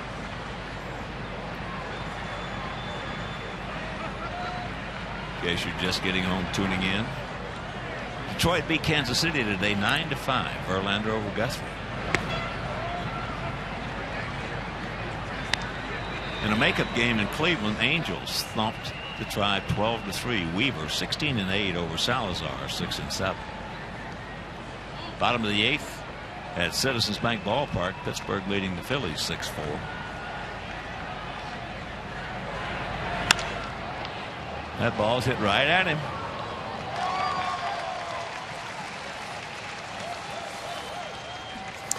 Here's our Xfinity high-speed action replays. And it was a back-to-back home runs. 2-run homer by Reddick. That made it 2-2. And his rolling breaking ball by Lowry made it 3-2 at the time, only to be tied up.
Neutralize Josh Reddick,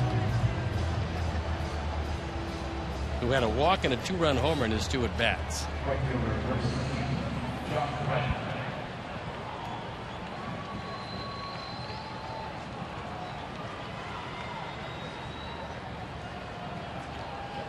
"27-year-old out of Guyton, Georgia, born in Savannah, resides in Guyton.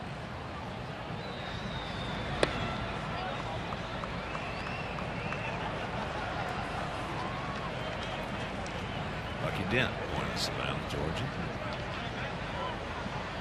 Kenny Rogers, born in Savannah.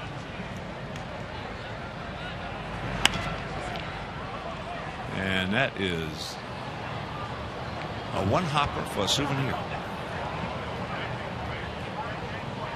And there's Daniel Webb.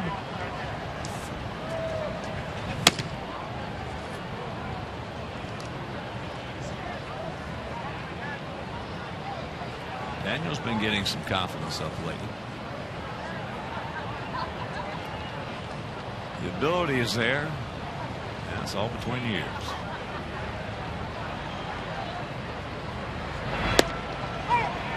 Breaking ball strike. All right, it's the bottom of the zone. Left-handers just 6 for 31 off Surkamp this year.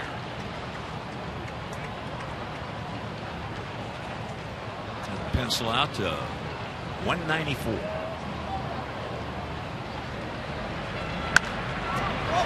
High pop up, stay in here, it will.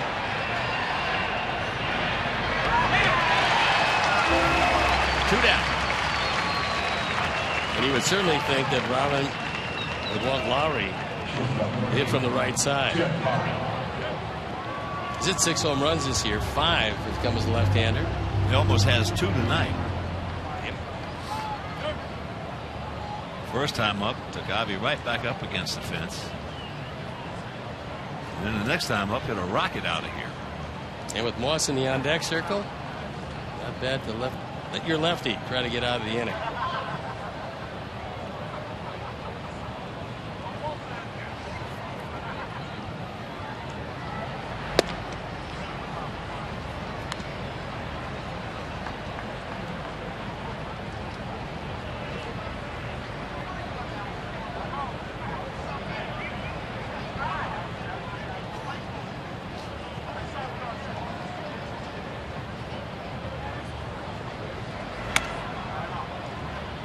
To another count.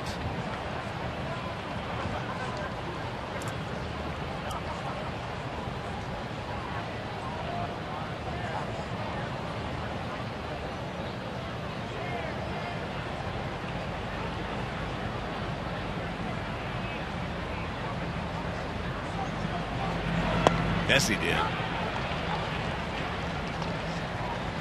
3-4-1 for the A's, 3-4-0 for our Sox. They're in the first of this 4-game set. A's had their toughest defeat of the season yesterday against the Houston Astros.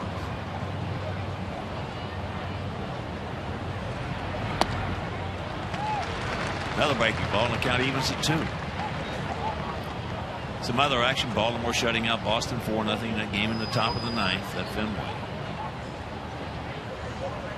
Bottom of the 9th in Cincinnati, 5-0 St. Louis. Miami leading the scuffling Brew Crew 6-2. Top of the 7th at Miller Park. There he's got it. Take your time. Nice job by Surkamp. Retires Reddy, Lowry. 7th inning stretch, tied at 3.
Evening, 819 lovely, lovely animals.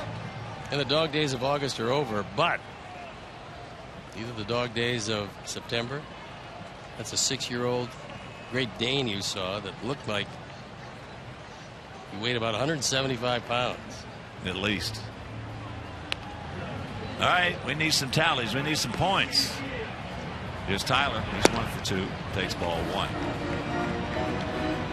Yeah, 15,517 with 819 dollars.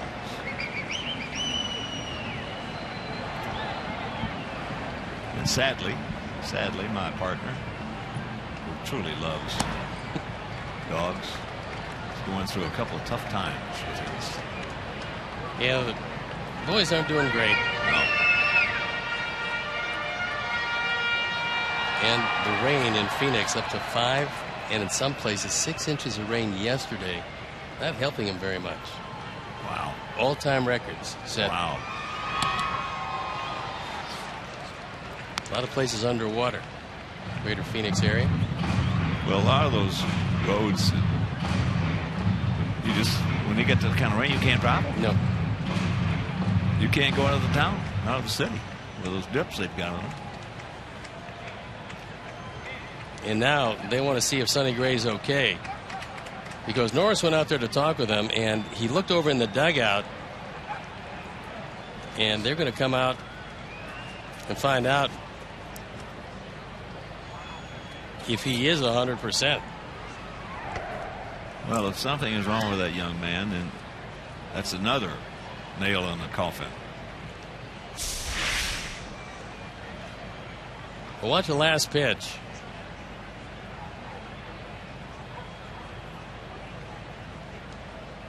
Derek Norris noticed something because he went out there right away. Might have been the look on Sonny Gray's face.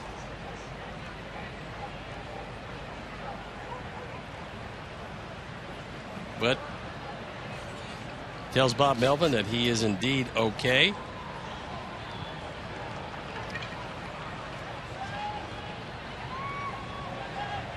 Oh, what a job that man has done with this ball club. That was Walt Horn, the assistant athletic trainer, who went out there. There's Kurt Young, the pitching coach, to the right of Bob Melvin. 2-2.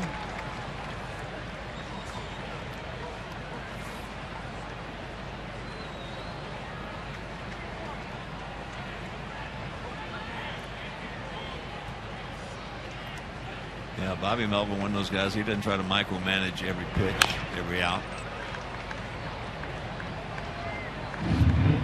He lets them play. And they like that.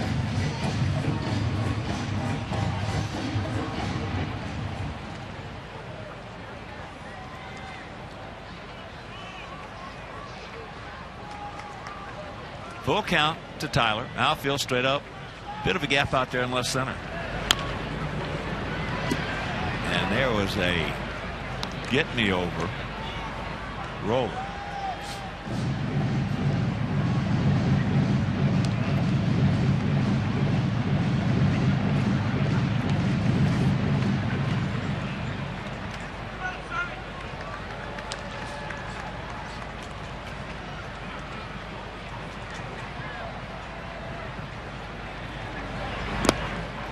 And there's ball 4.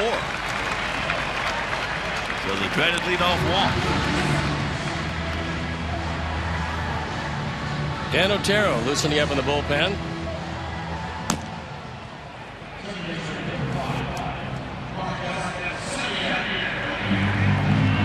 Gray has one complete game this year. He won't complete this one. This is his 29th start.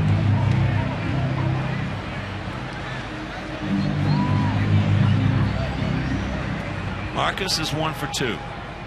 Single up the middle, and then he hit the ball very hard into a 4-6-3 double play. So you got Josh at the cut of the grass. He'll be coming in.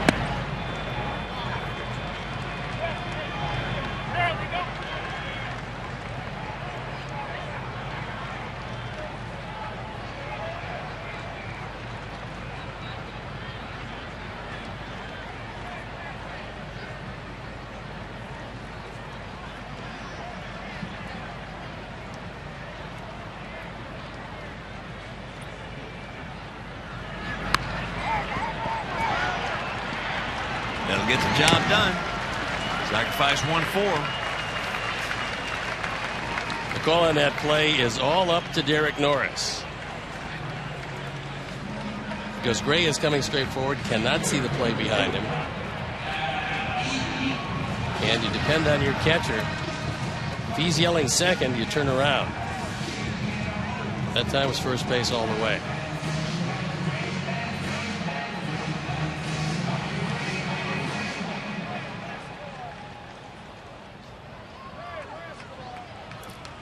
Now pick him up, Adam. Adam has walked, scored, and twice he has grounded out to Sogard at second base. Fold and crisp, very shallow in left and center field. Well, Adam can knock it over Fall's head with no problem. Best arm in the outfield by far, Reddick in right, but he's a little deeper than the other two. And with runners in scoring position, Adam Eaton leads the major leagues, hitting almost an unbelievable 390. That'll put a smile on any manager's face.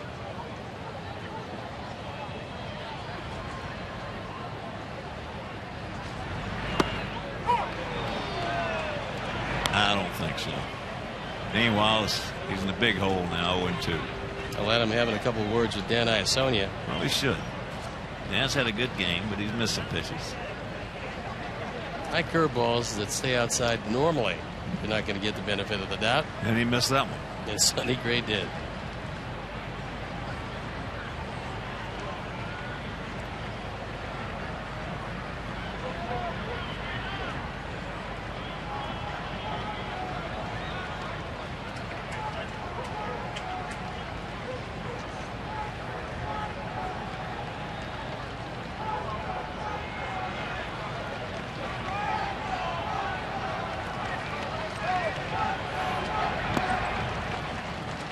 One and two.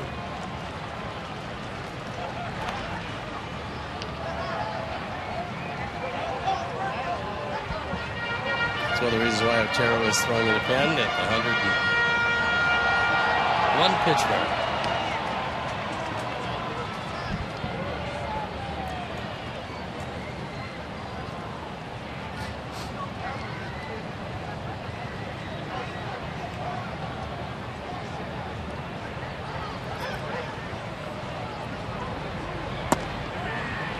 Reached back. That one is 94. Norris did a good job that time. He caught that ball with the glove angle down and tried to make it appear that it was lower than it was. Watch how he handles the high pitch. Glove tilts down. Now, he dragged it a couple of inches down, but tried to steal it, couldn't get it.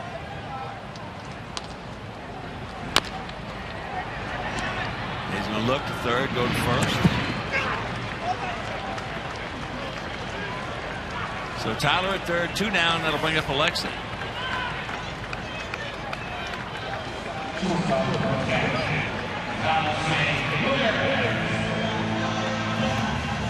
Alexei walked and scored in the first.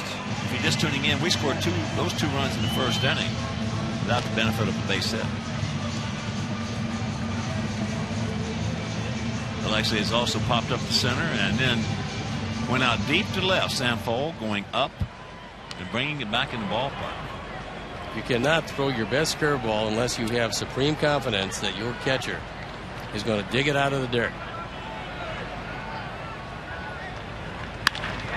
There's a hang woofum. Another hang woofum. Alexei had about 5 of those on the road trip.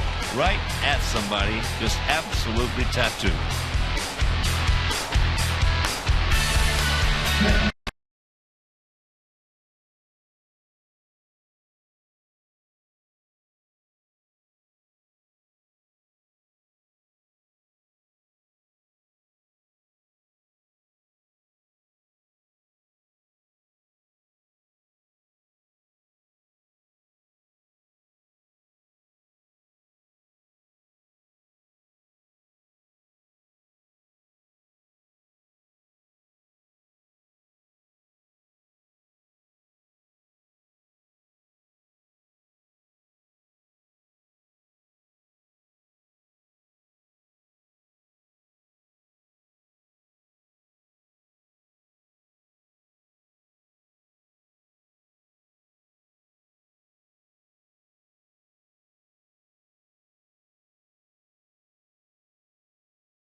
Net Central presented by GMC. It's a Chicago reunion with Adam Dunn, Jeff Samardzija, and others coming back to the Windy City. We'll hear from them on their return. Plus, the Bears try to figure out what went wrong Sunday against the Bills. They didn't score enough points. We'll have a report from Hallis Hall. See all that and more on Sportsnet Central tonight. Only on Sportsnet. Oh, Comcast Sportsnet.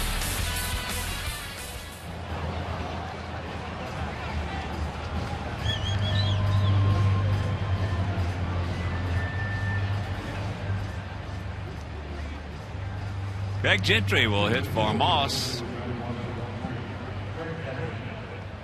Moss 0 for 2 with 2 flyouts to right field. Greg Gentry coming on to pinch hit.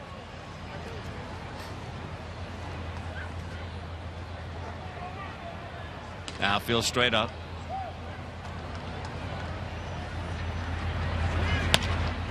First pitch, Honey. Marcus sucks it up. 1 down.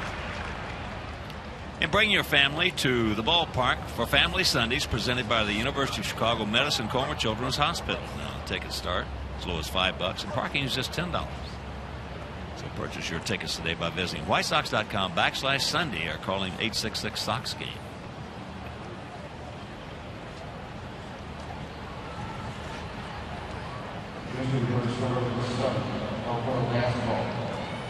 Alberto Callaspo coming out to pinch hit. Sogard was 0 for 2, a fly out to right, a grounder to second. Callaspo, switch hitter. And he's been a pain in the behind to us over the years as well with some big hits. 3 for 6 this year with 3 driven in as a pinch hitter.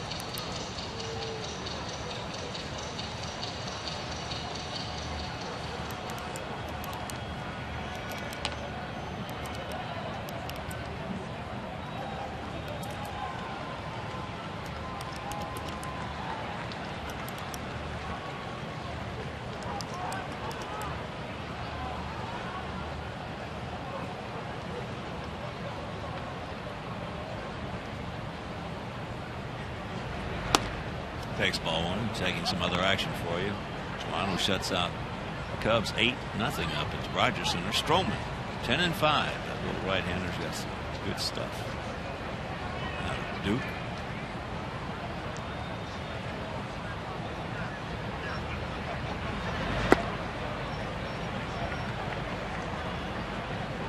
Two 2-0.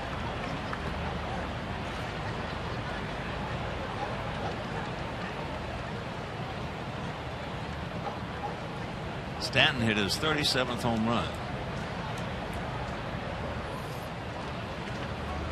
for the Marlins, as he can't get that one.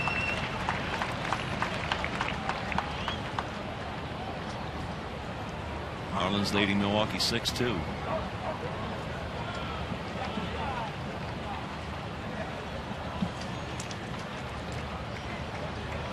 Well, the Brewers have really scuffled. We talked about it yesterday. It's been an unusual season. You got the A's, who had the best record in baseball at the All-Star break, and they're 7 games back of the Angels now. You had Milwaukee, looked like they were going to win 110 games this year. And they're 5 games back. It's going to be 6. They lose this one. As there's ball 4. So the 1-out walk. Don Cooper coming out.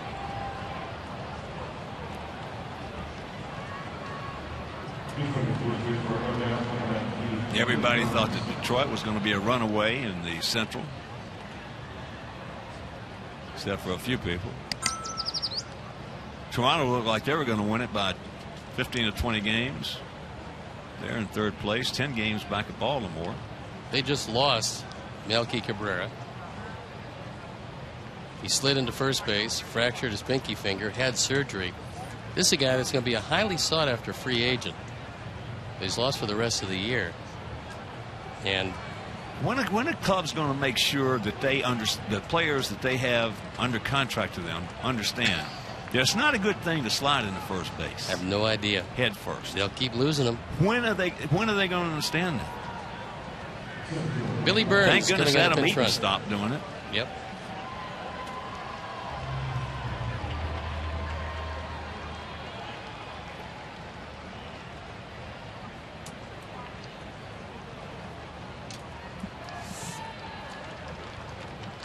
Coco has popped up to right. Counted out 3-1 and 4-3. He's got more power right-handed. Better hitter left-handed, however.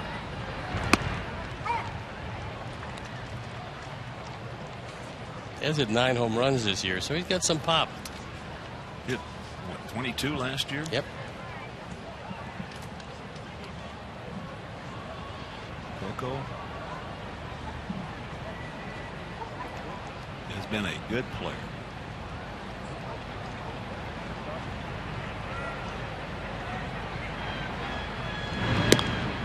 Coco's had some collisions with the wall this year. He has some neck problems. He's going to have collisions with walls as long as he plays the game. And those neck problems have led to some injections into his neck. Let's try to get him to play, but he realizes how much he means to this team. And he's back in the lineup again tonight. Billy Burns with a good lead. Pitch running. There he goes.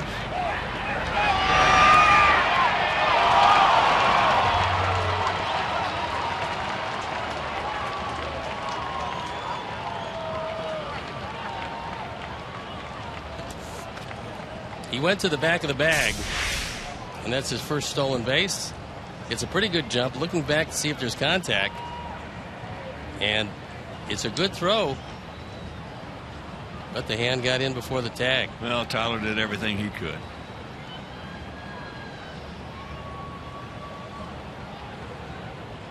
The only way that play could have possibly been made was if Marcus just had waited a microsecond longer, gotten his glove, let the ball come to him a little bit more deep.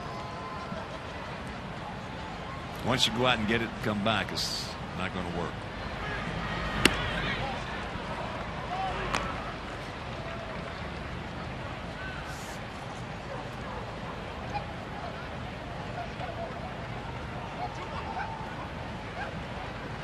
That's hard. That's easier said than done.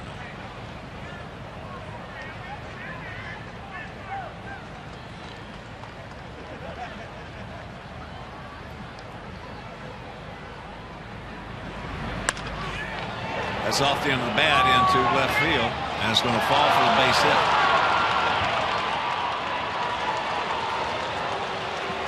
And the fans here not real happy with that particular effort. Looked like Tank was going to get it. He might have been fooled by the swing, and it was hit off the end of the bat. But he comes over and then pulls up, putting runners at the corners, only one out.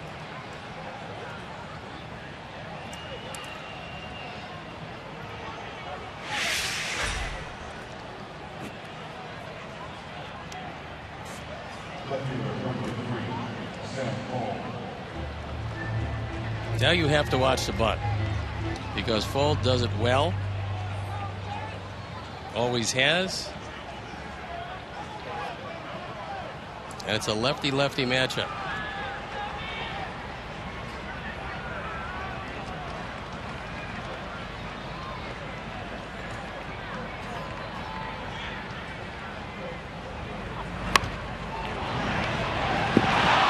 And there's the bunt, and there's the lead.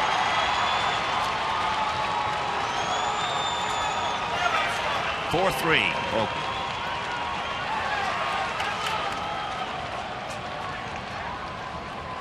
Goes as a base hit for Fold, driving in his 11th run.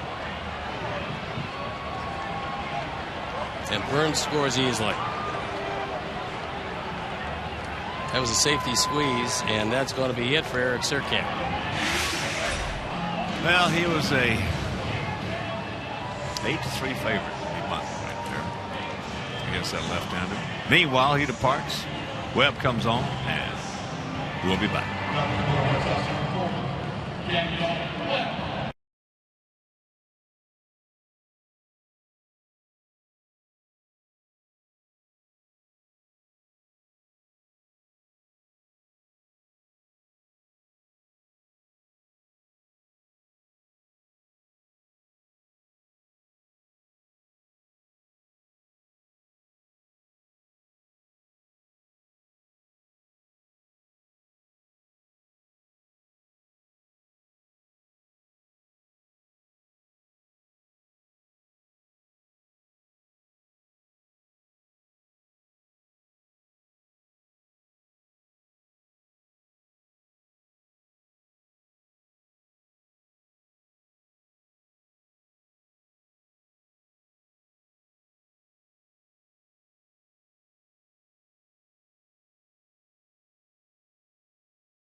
the recap on tonight's game and all the action around the league. Don't miss White Sox postgame live tonight right after the game on Comcast Sportsnet.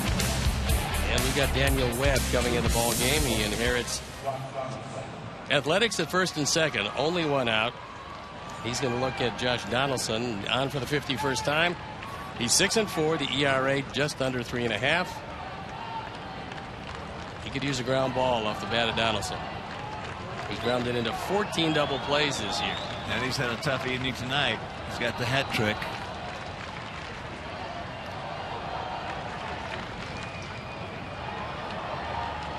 Josh, 26 homers, 89 knocked in on the season.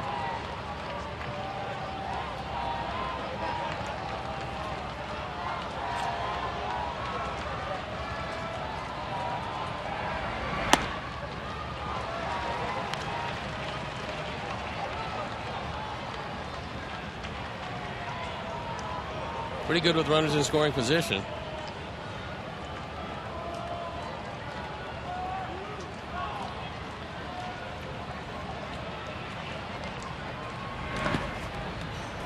Good job by Tyler. Well, anytime you're the best hitter, best run producer on a major league team, you're a pretty good hitter. And he has been scuffling. But as we talked about earlier, if he cannot come back and do something in the last 3 weeks, they're going to have a tough time getting there. Sounded like he broke his bat. He's got to find a way. Here's where he's got to find a way to take the pressure off himself, because everything is self-induced. Chili's got to find some way to get him off of everything. Give him a sense of control at the plate, because right now it looks like he's just looking for the ball, and that's not good enough against major league pitching.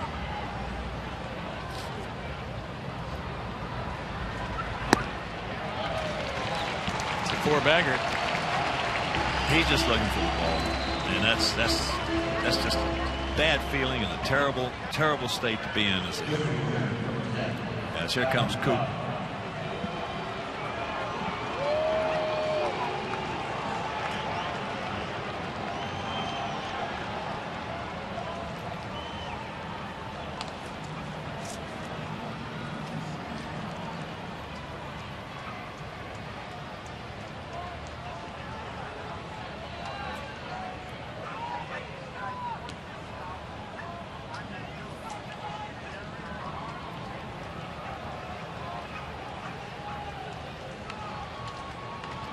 Dan Iasonia coming out to try to break it up, and he does just that.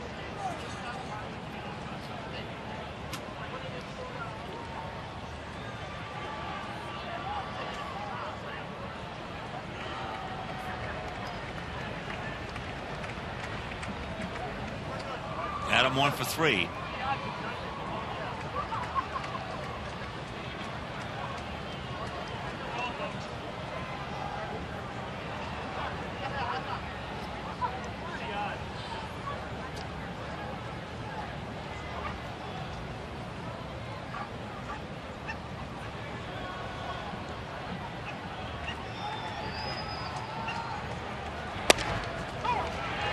That's some gas right there. That was an easy 96.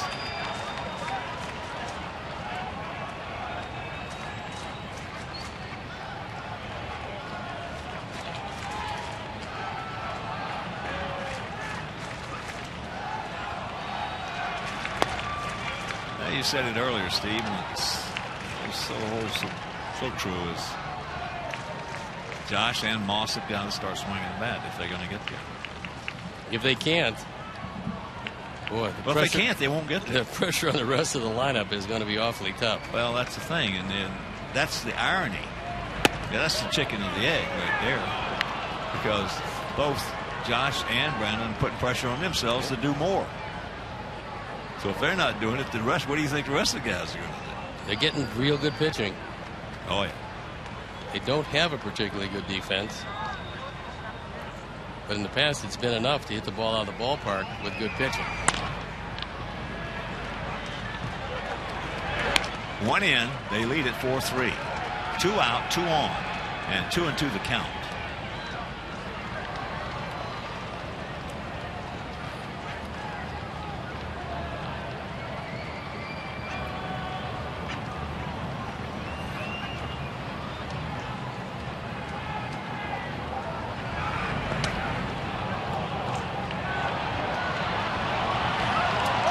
Anybody had been at second base?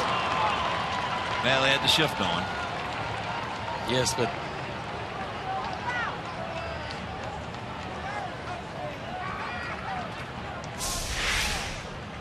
you're probably not going to get crisp here. And it goes as, I think, the 12th wild pitch of the year. But right there, Lexi does not cover second. Well, a good straight change. Well, he was too far away. Good straight change, or take something off a breaking ball down and in here is all I can do. How about a 97-mile-an-hour fastball? That works even better. We'll go to the bottom of the 8th. We need one to tie.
Could be a month apart.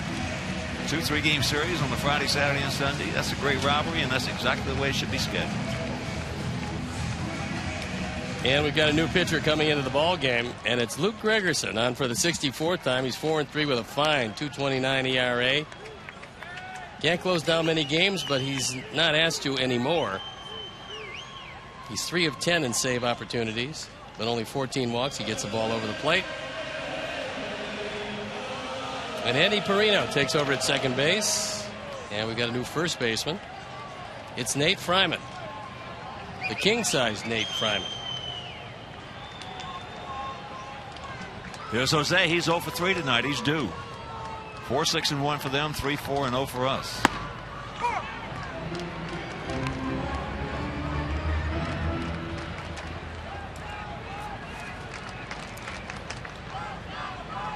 This is the guy that Abreu hit maybe the most impressive home run we have seen all year off of out in Oakland on May 14th off the facing of that upper deck.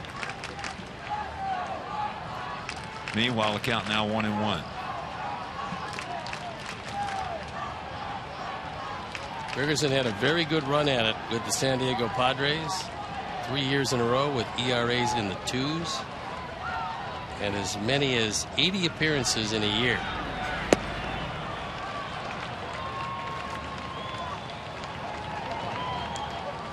One out.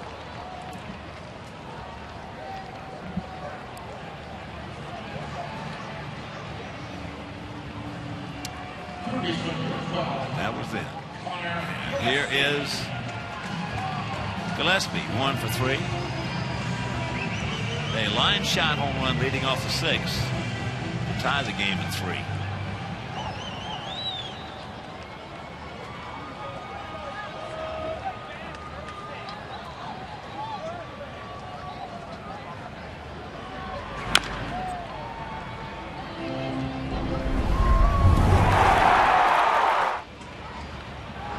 Just tied it at 3. Billy got the ball up. Gillespie hit it out.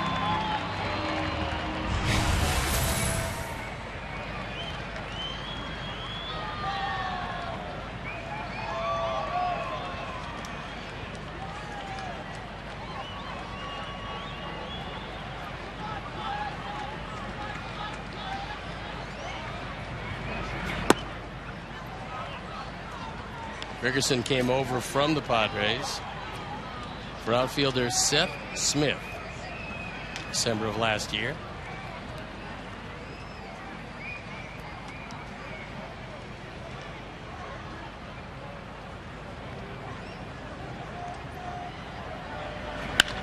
Ball hit hard. Lyman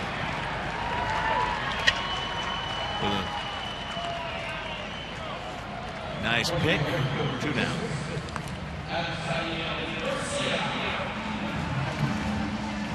Here's obviously Hill. He's 1 for 2 with an RBI sacrifice fly.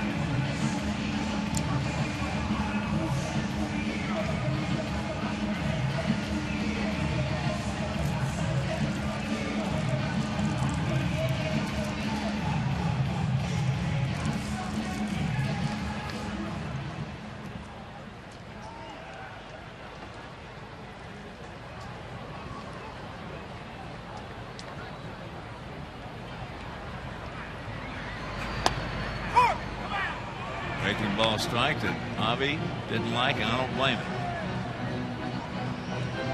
Ferguson gets away with it because he hangs it. And for him, the best part of it, he hung it too far high in it. Well, Norris certainly didn't think it was a strike as much as he pulled that one.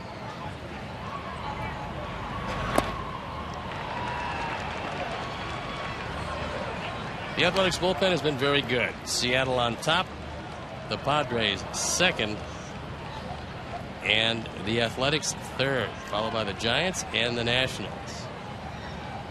Lowest in the major leagues.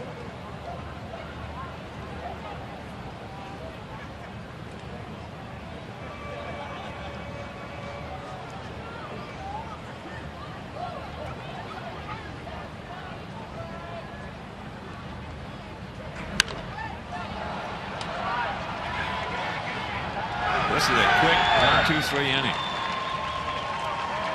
And we are into the ninth.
to you by Miller Lite, and it's our Miller moment, and can be no other. Sample coming on with a base hit. Scores a go-ahead run. And that's where we stand at 4-3, heading into the top of the ninth.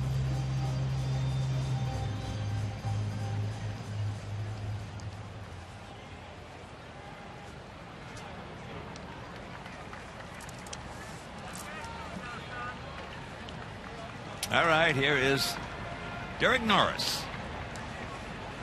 Started off that 3-run fifth with a line shot single in the left field.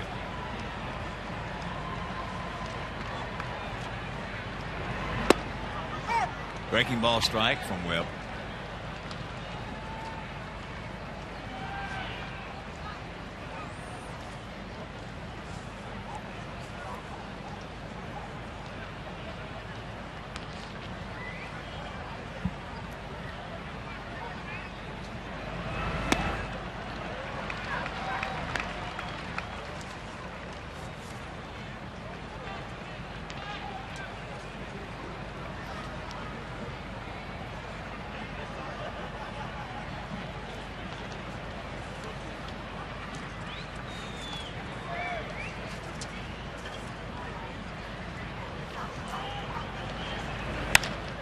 That ball hit hard. That's trouble.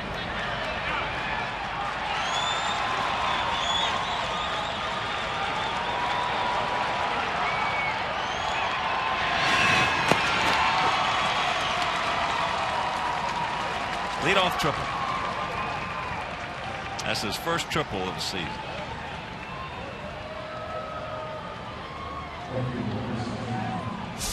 Norris was going to be content to go for two, but he took a look in the corner and realized that Avisail had some problems. Hit it on the third base, and that is a huge insurance run 90 feet away.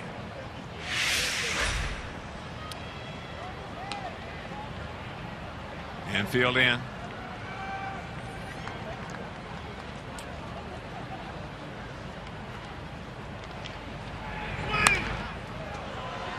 So Reddick with a swing at that 96.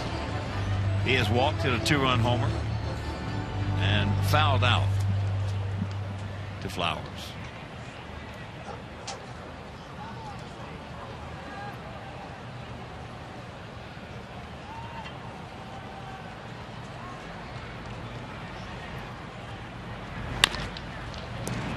Andy with a nice backhand. 1 out.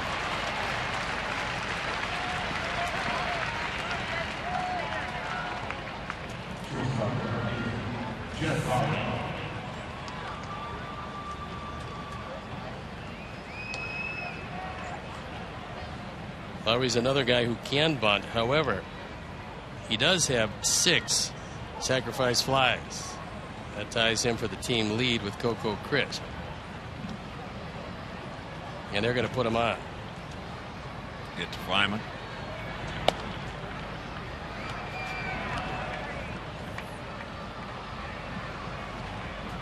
It's Belisario and Snodgrass.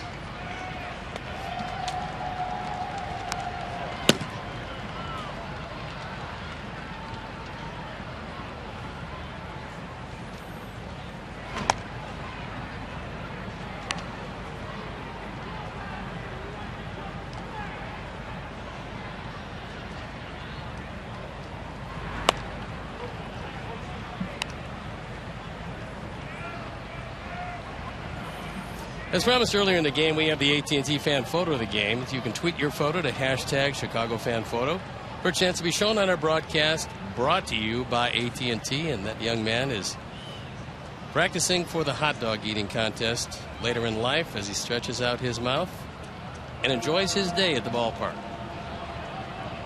So Robin is out. Belisario comes on, and we'll be back.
.com/TV survey during today's game. Provide your feedback. 2 tickets to a White Sox home game and a chance to win a signed Paul Konerko jersey and other memorabilia.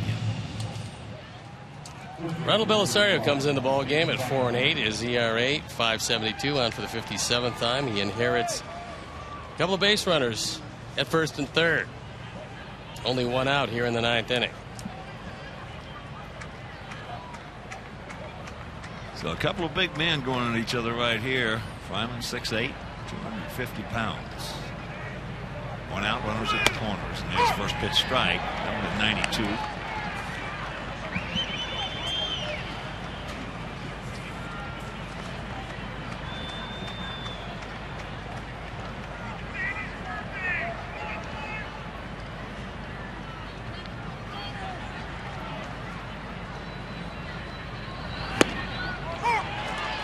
Another one at 92, and the count 0-2. Fryman is big and strong, but he doesn't run well. If he can hit the ball on the ground, it should be 2.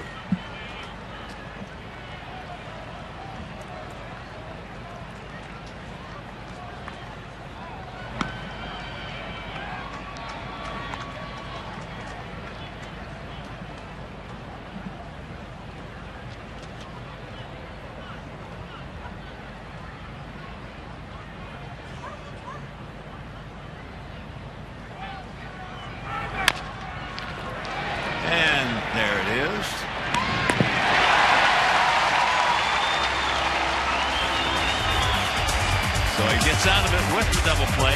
Second one we've turned tonight. We'll go to the bottom of the ninth. It's 4-3.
And it's Eric O'Flaherty on for the 18th time. He's 1-0, the ERA 1.65. With Doolittle not able to go and hurt, it falls to O'Flaherty, who's 1 out of 1 in save situations.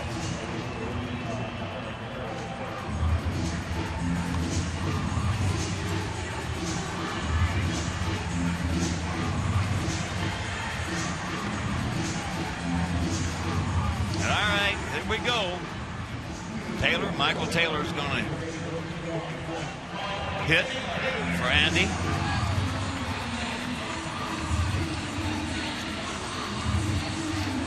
Viciato on deck.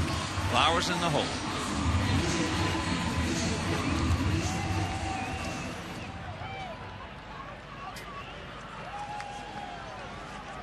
All right, fellas, let's give him a finish right here.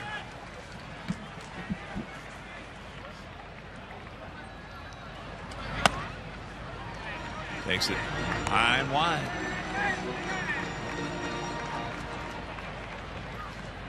Just tuning in, we scored 2 runs in the first inning without the benefit of a hit.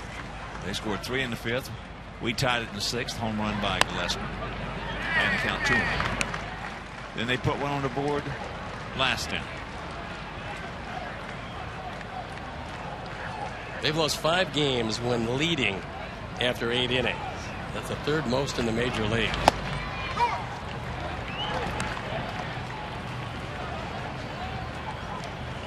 That ball had part of the zone, so the count 2-1.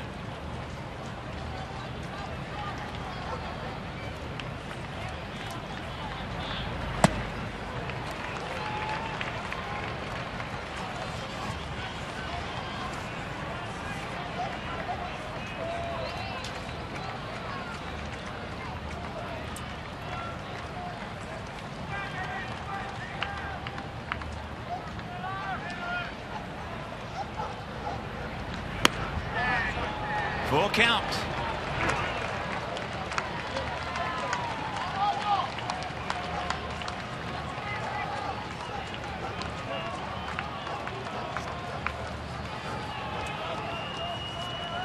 Now feel they're deep as they should be.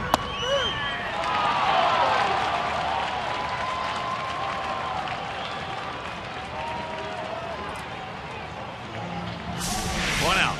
This one could have gone either way. It went O'Flaherty's way.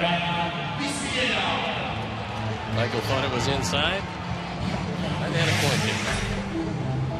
Well, overall, as I said, Adesanya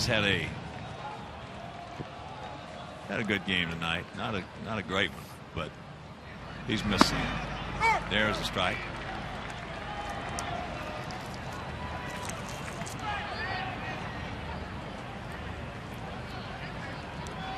Tank 0 for 2.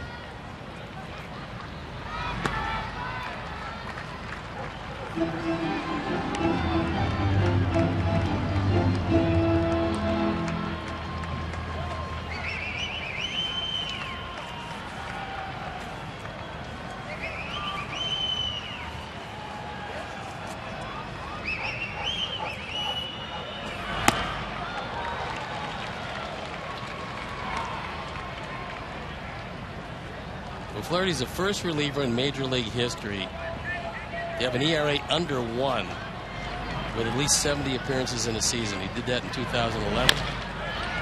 Three hopping. 2 down. Gilly hurt his arm. He was going to be one of the mainstays with the Atlanta Braves. And he got hurt. Signed a 2-year, $7 million contract with the A's early this year. Something about a left-hander's windup, isn't that amazing? It's really strange because they can seem to get away with pitches that a right-hander can't, and I have no idea, but it's always been like that. Well, you show me a right-hander's 91-mile-an-hour fastball versus a left-hander's 91-mile-an-hour fastball, and there's a huge difference. A huge difference as Tyler fouls it back.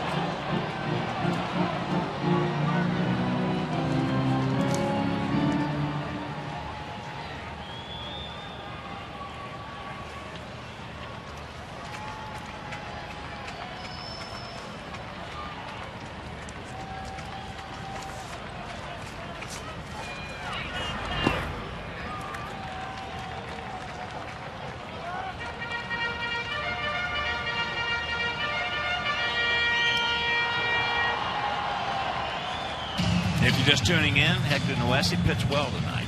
Quality start with 6 in the third, 3 runs, 4 hits, 1 walk, had 4 strikeouts. He just continues to get better and better. Certainly bodes well for next year.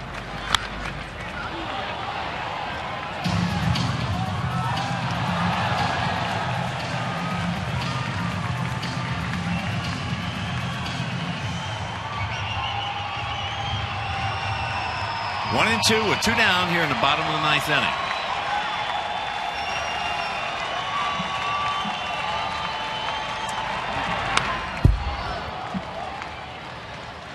That one at 90.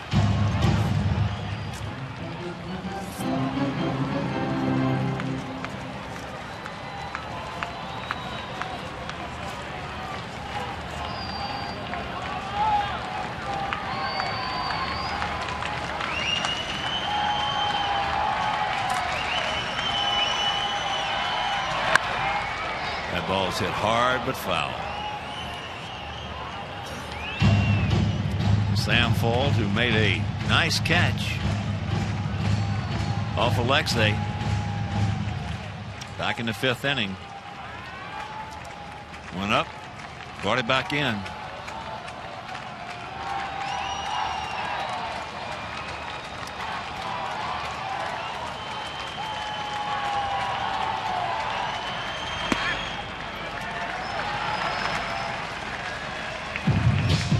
Two and two.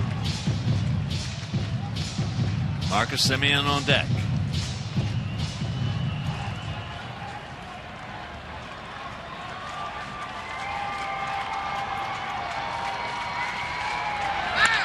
That ball hit hard. Stay in the air. Stay in the air. It will. You can put it on the board. Yes. Yes. And this game is tied at 4.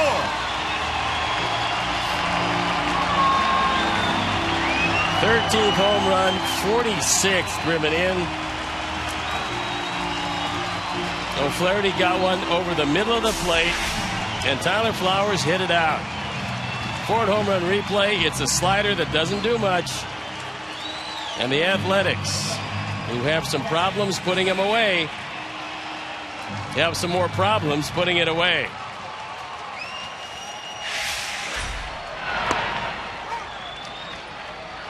Marcus takes a high strike. He is 1 for 2, a single. Back in the 2nd inning.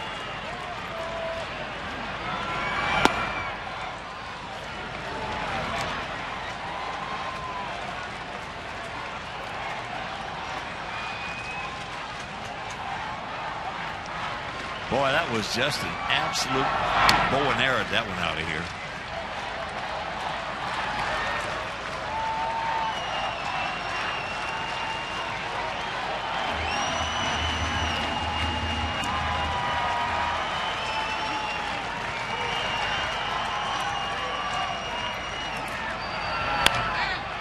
And that's out of play. 2 outs, nobody on. And that line drive rocket ties it up.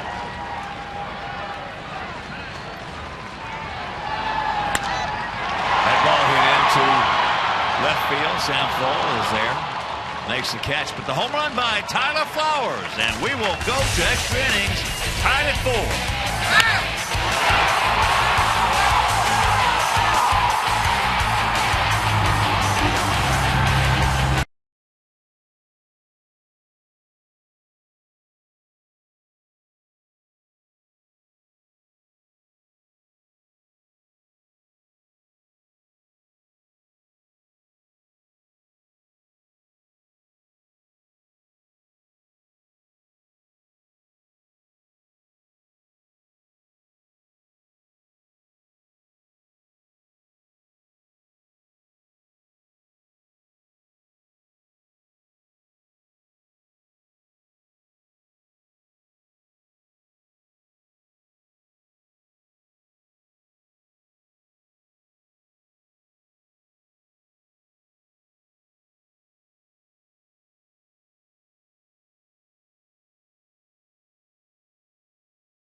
Jerky all season long. Jack Link's beef jerky. Feed your wild side.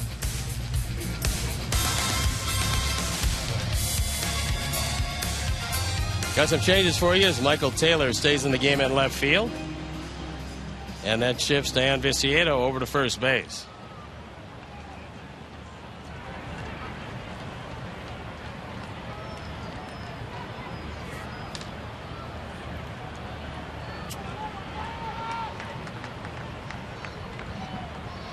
So here's Andy Perino.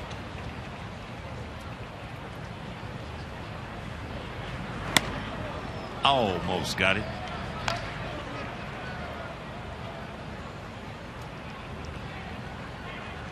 Tough to take that one for the club.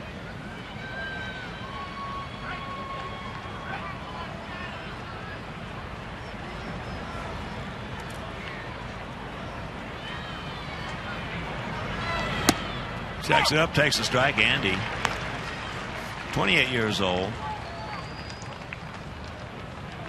out of El Cajon, California.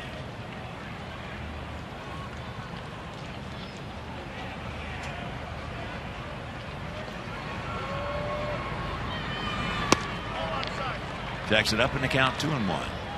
Came up first, saw his first major league action with San Diego in 2011.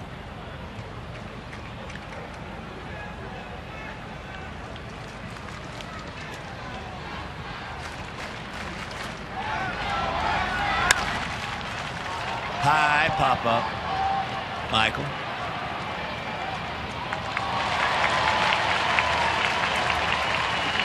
One out.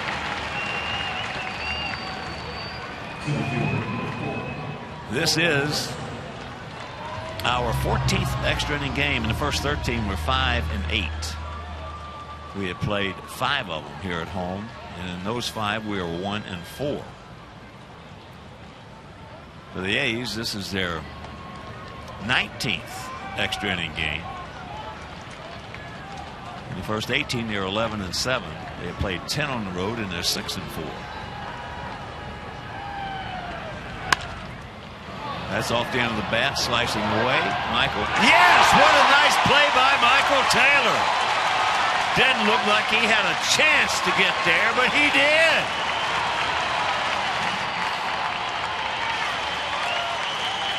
If that one gets by, it's got a chance to be an inside the park home run. Taylor comes over, makes the dive, slides into foul territory.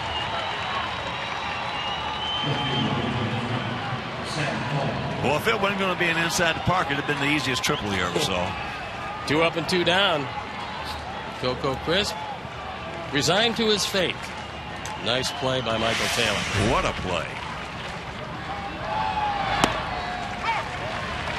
So here's Sam Fuld. He's 1 for 4. The safety squeeze, RBI.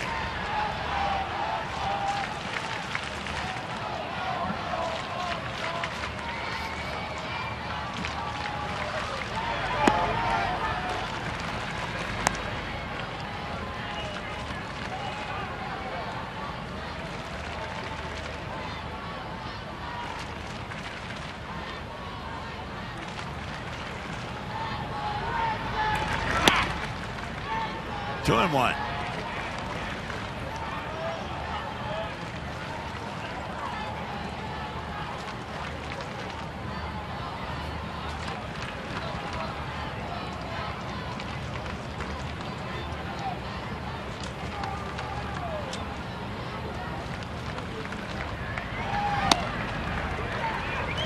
Donaldson on deck.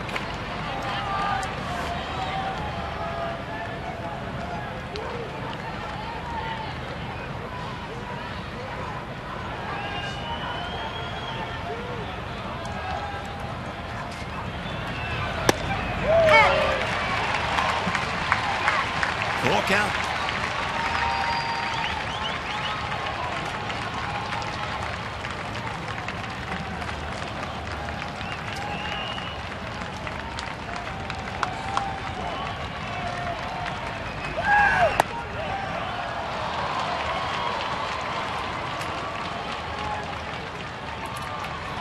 Odds are Fuld's going to be running.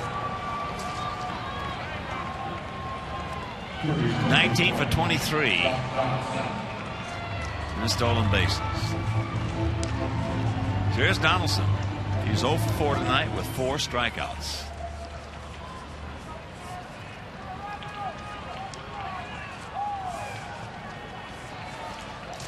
But he has 26 homers and 89 knocked in. High. Marcus. He is there. Makes the catch.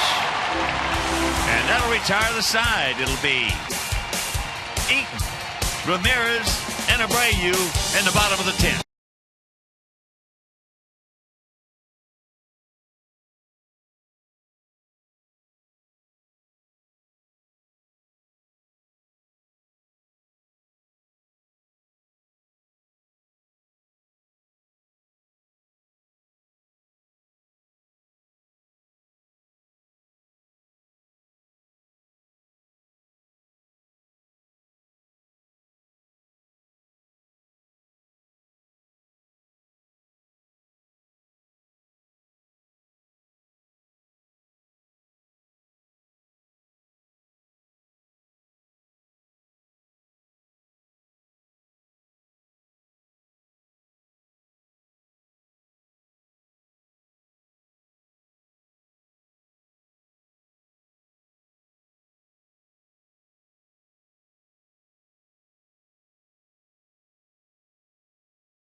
And Dan Otero comes in the game for the 63rd time.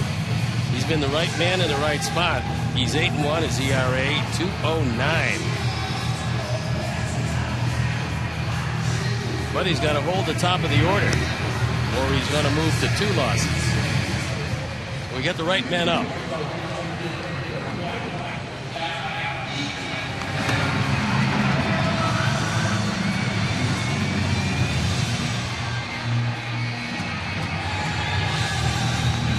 Top of the order for our guys. And Otero, 29 years old, out of Scottsdale, 6'3", 215 pounds. And I think what Adam Eaton is asking, Adam Eaton paid attention to Norris because he threw that ball 1 hop to second base. And that's a heads-up play. The umpires didn't see it. Adam Eaton did see it. He requested a look. They got a new baseball, and you don't want a pitcher with a scuffed-up baseball starting the inning. Wow, you've been doing it for 130 years. Yes.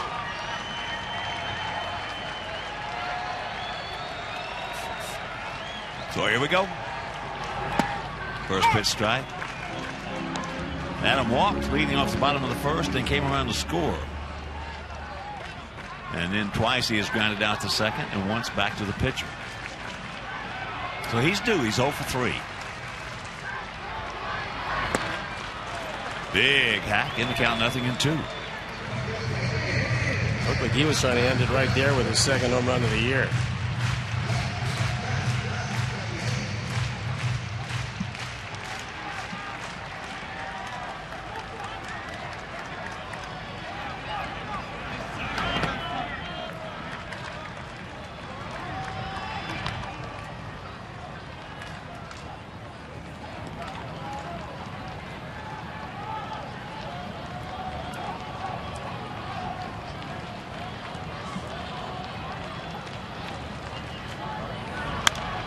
That's out of play.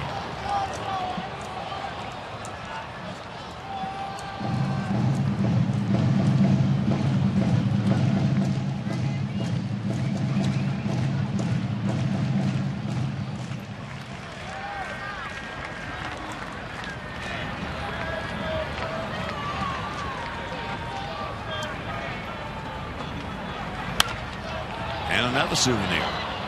Otero had a great half season for Oakland last year, 2-0 with a 1.38 ERA. So after a brief trial with San Francisco, he certainly has found a home in the Oakland pen. Well, they're the third best pen in the major leagues, and yet there's a shot right at it. That's the hang Wolfham. Dead. One out, and here comes Alexei. Make your plans to be with us tomorrow night. A couple of left-handers out there on that bump. Johnny Danks against John Lester. Can't make it. That game will be over Comcast Sportsnet Plus. Then old friend Jeff Samardzija on the bump for them on Wednesday. Against to be announced for us. And that game will be over WCIU. And on Thursday, another couple of southpaws out there. For them, Scott Kazmir. For us, Chris Sale. Thursday, and that game right back here on Comcast Sportsnet.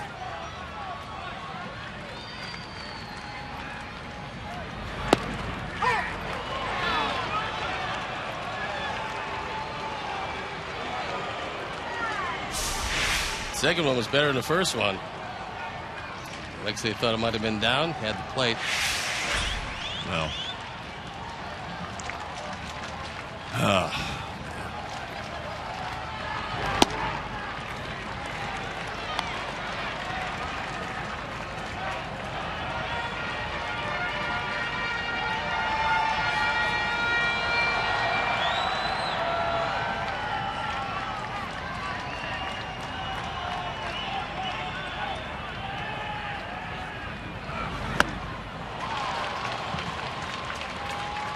How you feel, Alexei?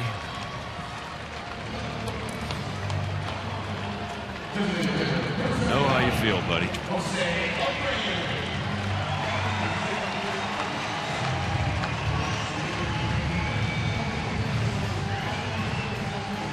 Well, here's Jose. He's 0 for 4. That fly out to right field, but that got the job done, moving Eaton, who was on second base, over to third. And that's a little flare in the left, and here comes Fall. He's going to make the catch. That guy absolutely catches everything. He did it in the Tampa Bay uniform. Now he's doing it in an Oakland uniform against us.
Beef jerky all season long. Jack Link's Beef Jerky. Feed your wild side.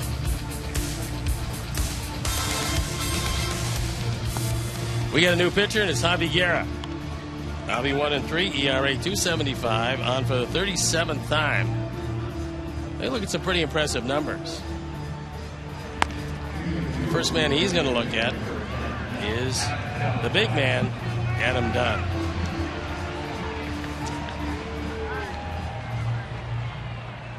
So Dunn to lead it off, followed by Norris, and then Reddick.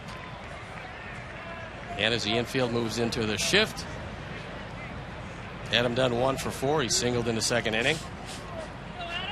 Then a strikeout, a ground out, and a strikeout. Outfield straight away, very deep all the way around.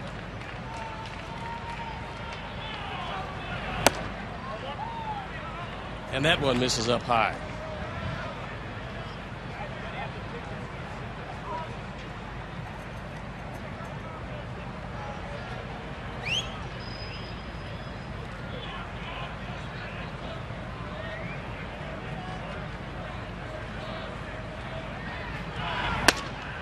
Good fastball for a strike, evens the count of 1-1. For the game, Adam was presented with a golf cart with Longhorns on it, courtesy of Johnny Danks and Chris Sale.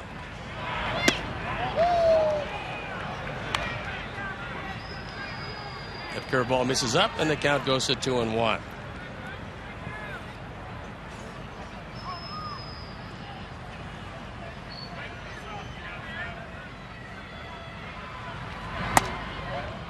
It's 3-1.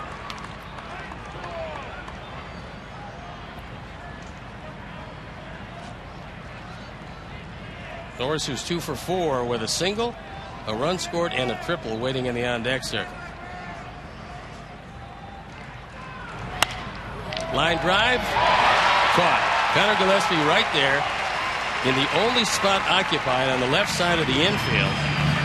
And Dunn lines out to start the 11th inning.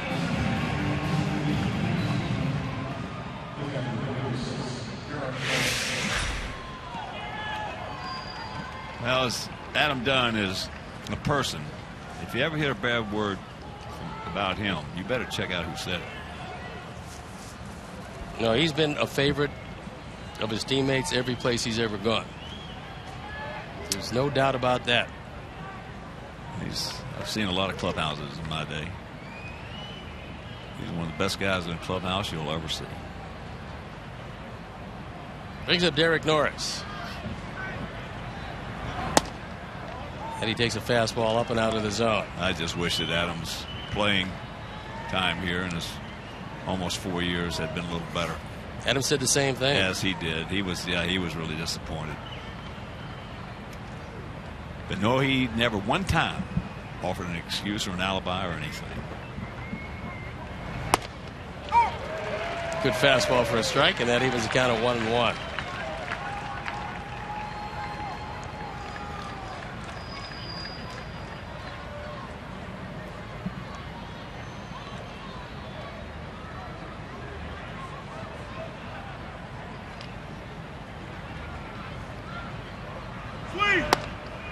And another good fastball for a strike.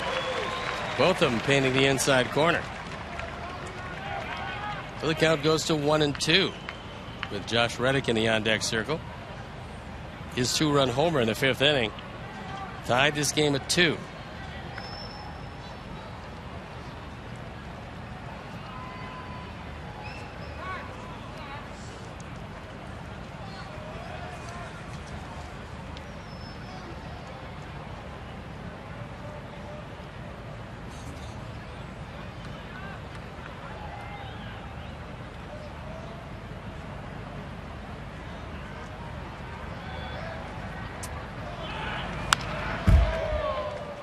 Well, that fastball straight back, and that one had a good piece of the plate.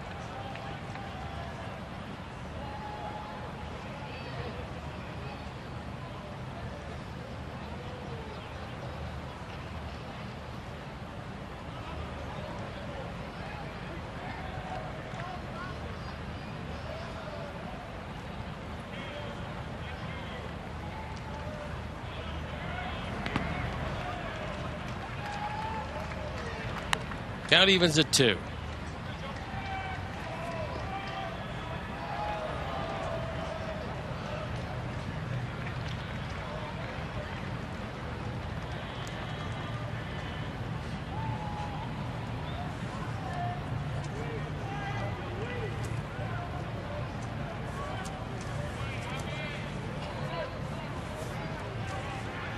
Too much time again. Oakland came into action tonight, 7.5 games in back of the Angels. The Angels having won this afternoon at Cleveland.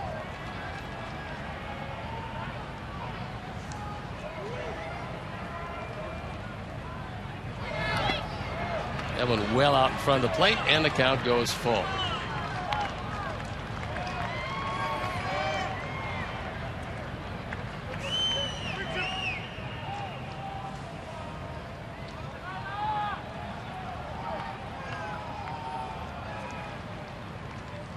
Outfield straight away. Gillespie guarding the line at third. Fly ball right field, and Avi has a shot. Makes the catch, and quickly 2 outs. So let's take a look at how we got to this 4-4 tie in the first inning. After a couple of walks, the error by Moss. Then a sacrifice fly, and it was 2-0 in the first. But in the fifth, the man who's coming up with a 2-run homer. And then Jed Lowry back-to-back, and it's a 3-2 game. In the sixth, Connor Gillespie ties it at 3.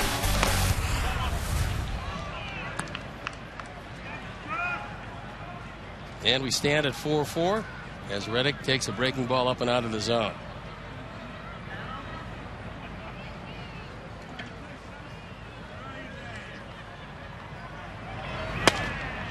Good fastball for a strike. The infield pretty much shifted exactly like Adam Dunn on the defense.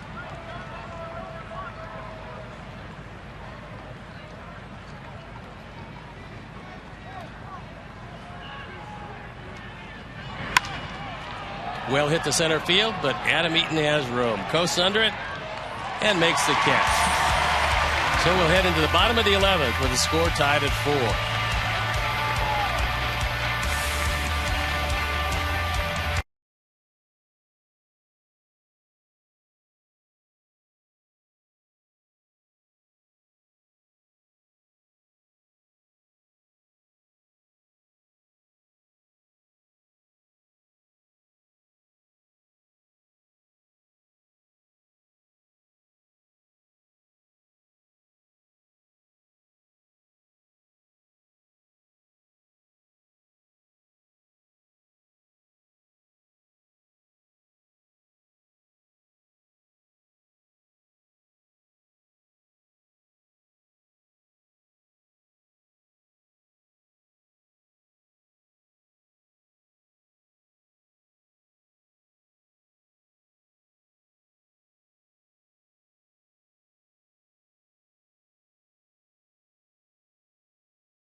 For our guys, Gillespie, Garcia, and Taylor.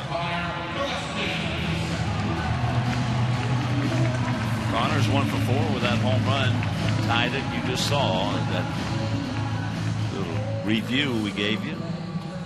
Leading off the 6th inning, made it a 3-3 game. So now Fryman, the big first baseman, moves back. A couple steps off the line. Outfield, for the most part, straight up. Bit of a gap out there in left center.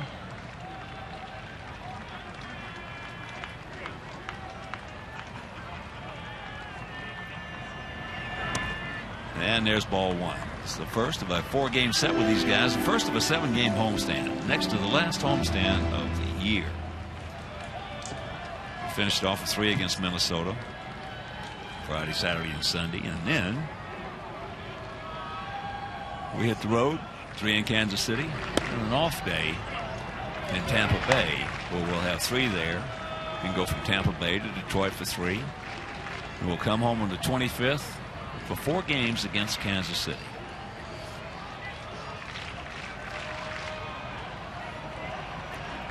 Two-0 pitch.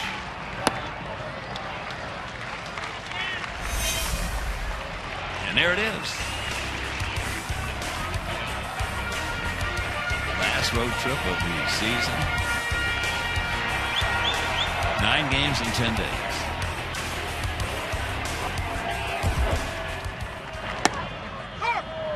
Three and 1.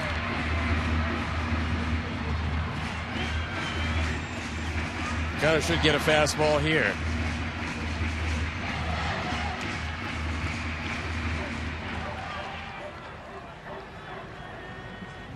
And hopefully he'll put a good swing at it.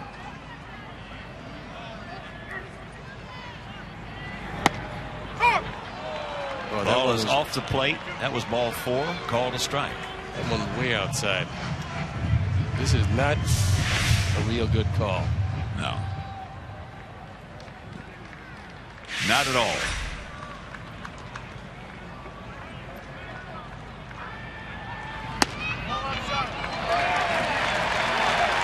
So the leadoff walk.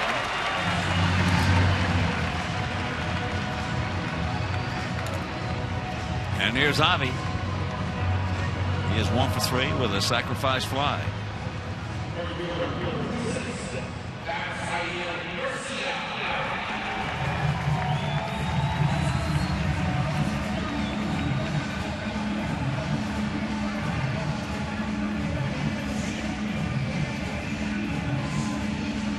Outfield very deep all the way around in a no double set.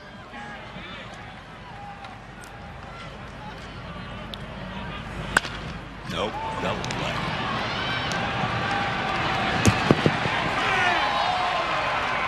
Two down.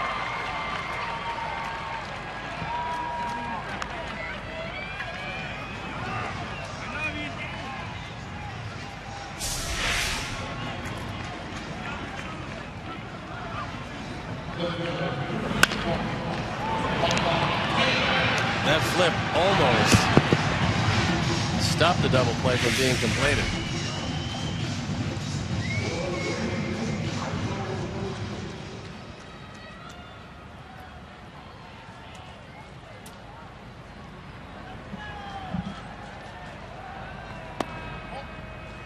Michael's been in the play one time, called out on a very questionable pitch. Sequence, I should say. That's a better way to put it. Very questionable sequence.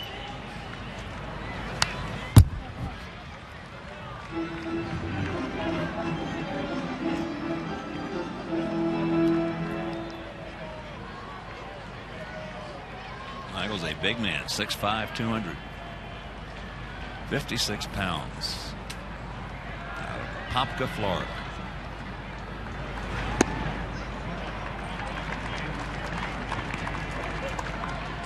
Two and one to count.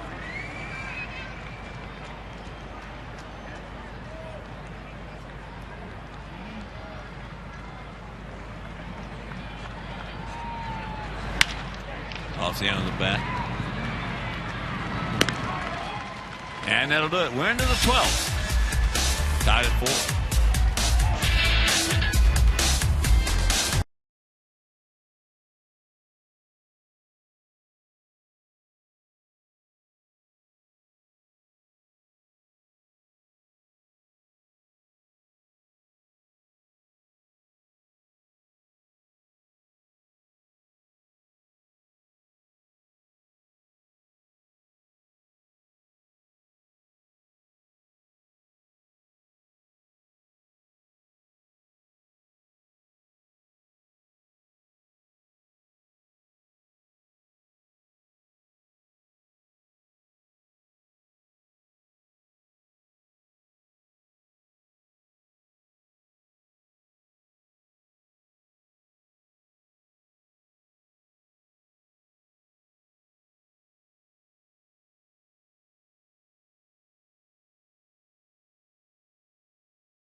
Extra innings are presented by Jack Link's Beef Jerky all season long. Jack Link's Beef Jerky, feed your wild side.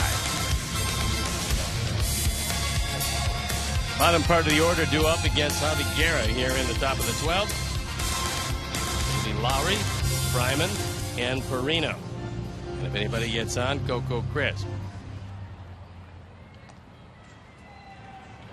4-7-1 for the Athletics. 4-5-0 for our Sox.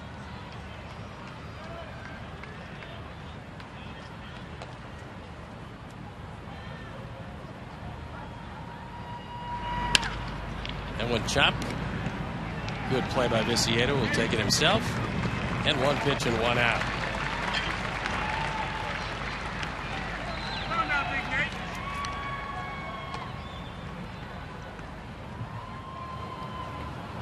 First baseman, number 35, Nate Fryman.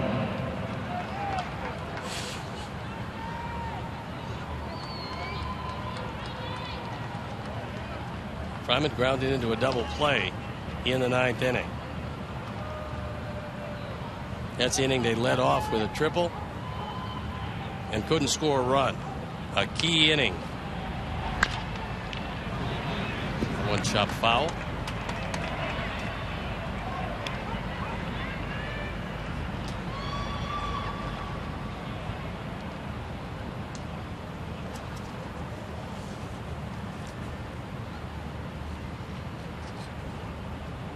Fryman's hit 5 home runs this year, driven in 14, only been to bat 65 times. Can't check his swing. And the count goes to 0-2.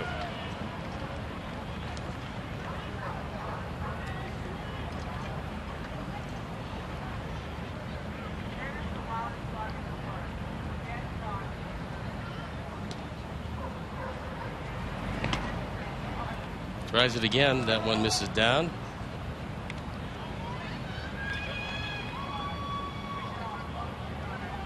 Well, it's been big hats, but lately for the Athletics, no cattle.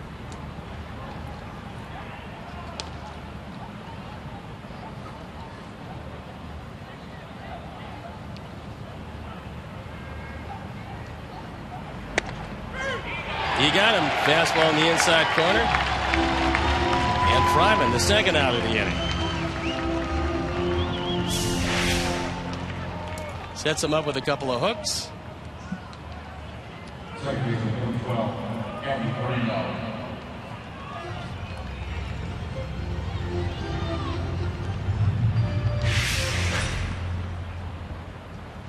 That'll bring up Perino.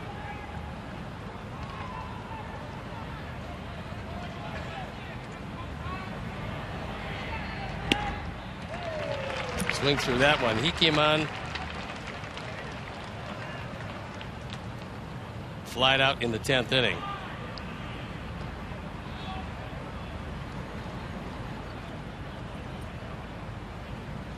Outfield straight away. Gillespie in close to third. And that a fair ball. And it's a 1-2-3-12. So an easy inning for Javi Guerra. And we move to the bottom of the 12th looking for a run.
He was a starting pitcher the first part of the year.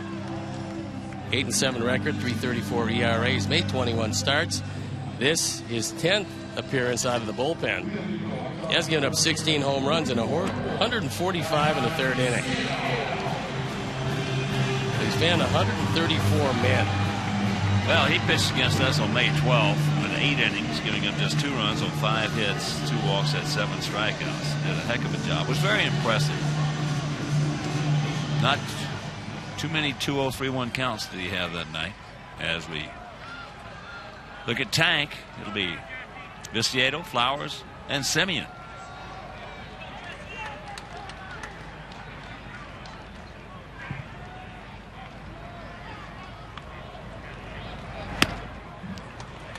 Yes, and strike didn't get it. Tank is 0 for 3. And was hit by a pitch in the 4th inning.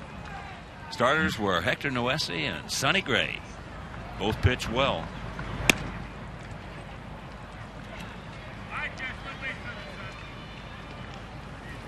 One and 1 to count to Viciedo. Only one other game in action. That's the Dodgers. They lead San Diego 5-1.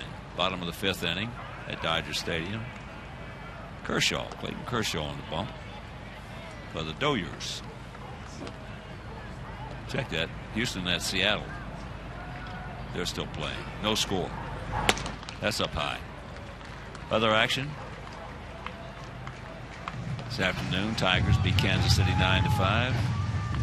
And a makeup game in Cleveland. 12-3 Angels over the Tribe. Weaver now 16-8. That's slicing into right field foul ground. Couldn't quite get there. So 2-2 the count. Washington edged Atlanta 2-1 at National Park. Pfister, the winner, 13-6 with a 2.53 over Minor. Pittsburgh beat the Phillies 6-4 at Citizens Bank. Lock over Kendrick. Stroman shuts out the Cubs 8-0 up in Canada. Baltimore shuts out Boston 4-0 at Fenway. Gonzalez over Kelly as out number 1.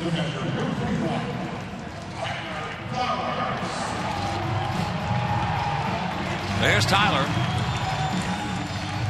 Here's what he did with 2 out in the bottom of the 9th inning. He's leading 4-3. It's the reason why we're still here. He gets a slider. And it's a line drive rocket out of the park. High and deep. High and deep. Back at the fence. He looks up. You can put it on the board. Yes. Tyler Flowers ties in the 9th. Wins in the 12th. You gotta be believing me.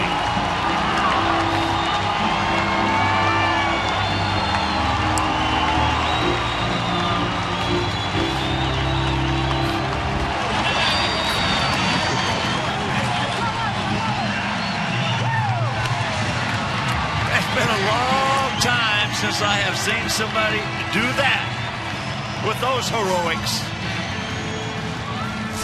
A towering fly ball. This is a hanging, rolling, breaking ball.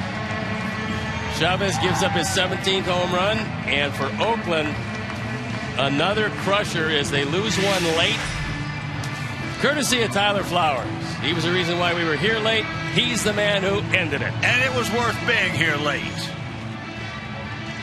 And our GMC professional grade player of the game is, you're looking at it, Tyler Flowers.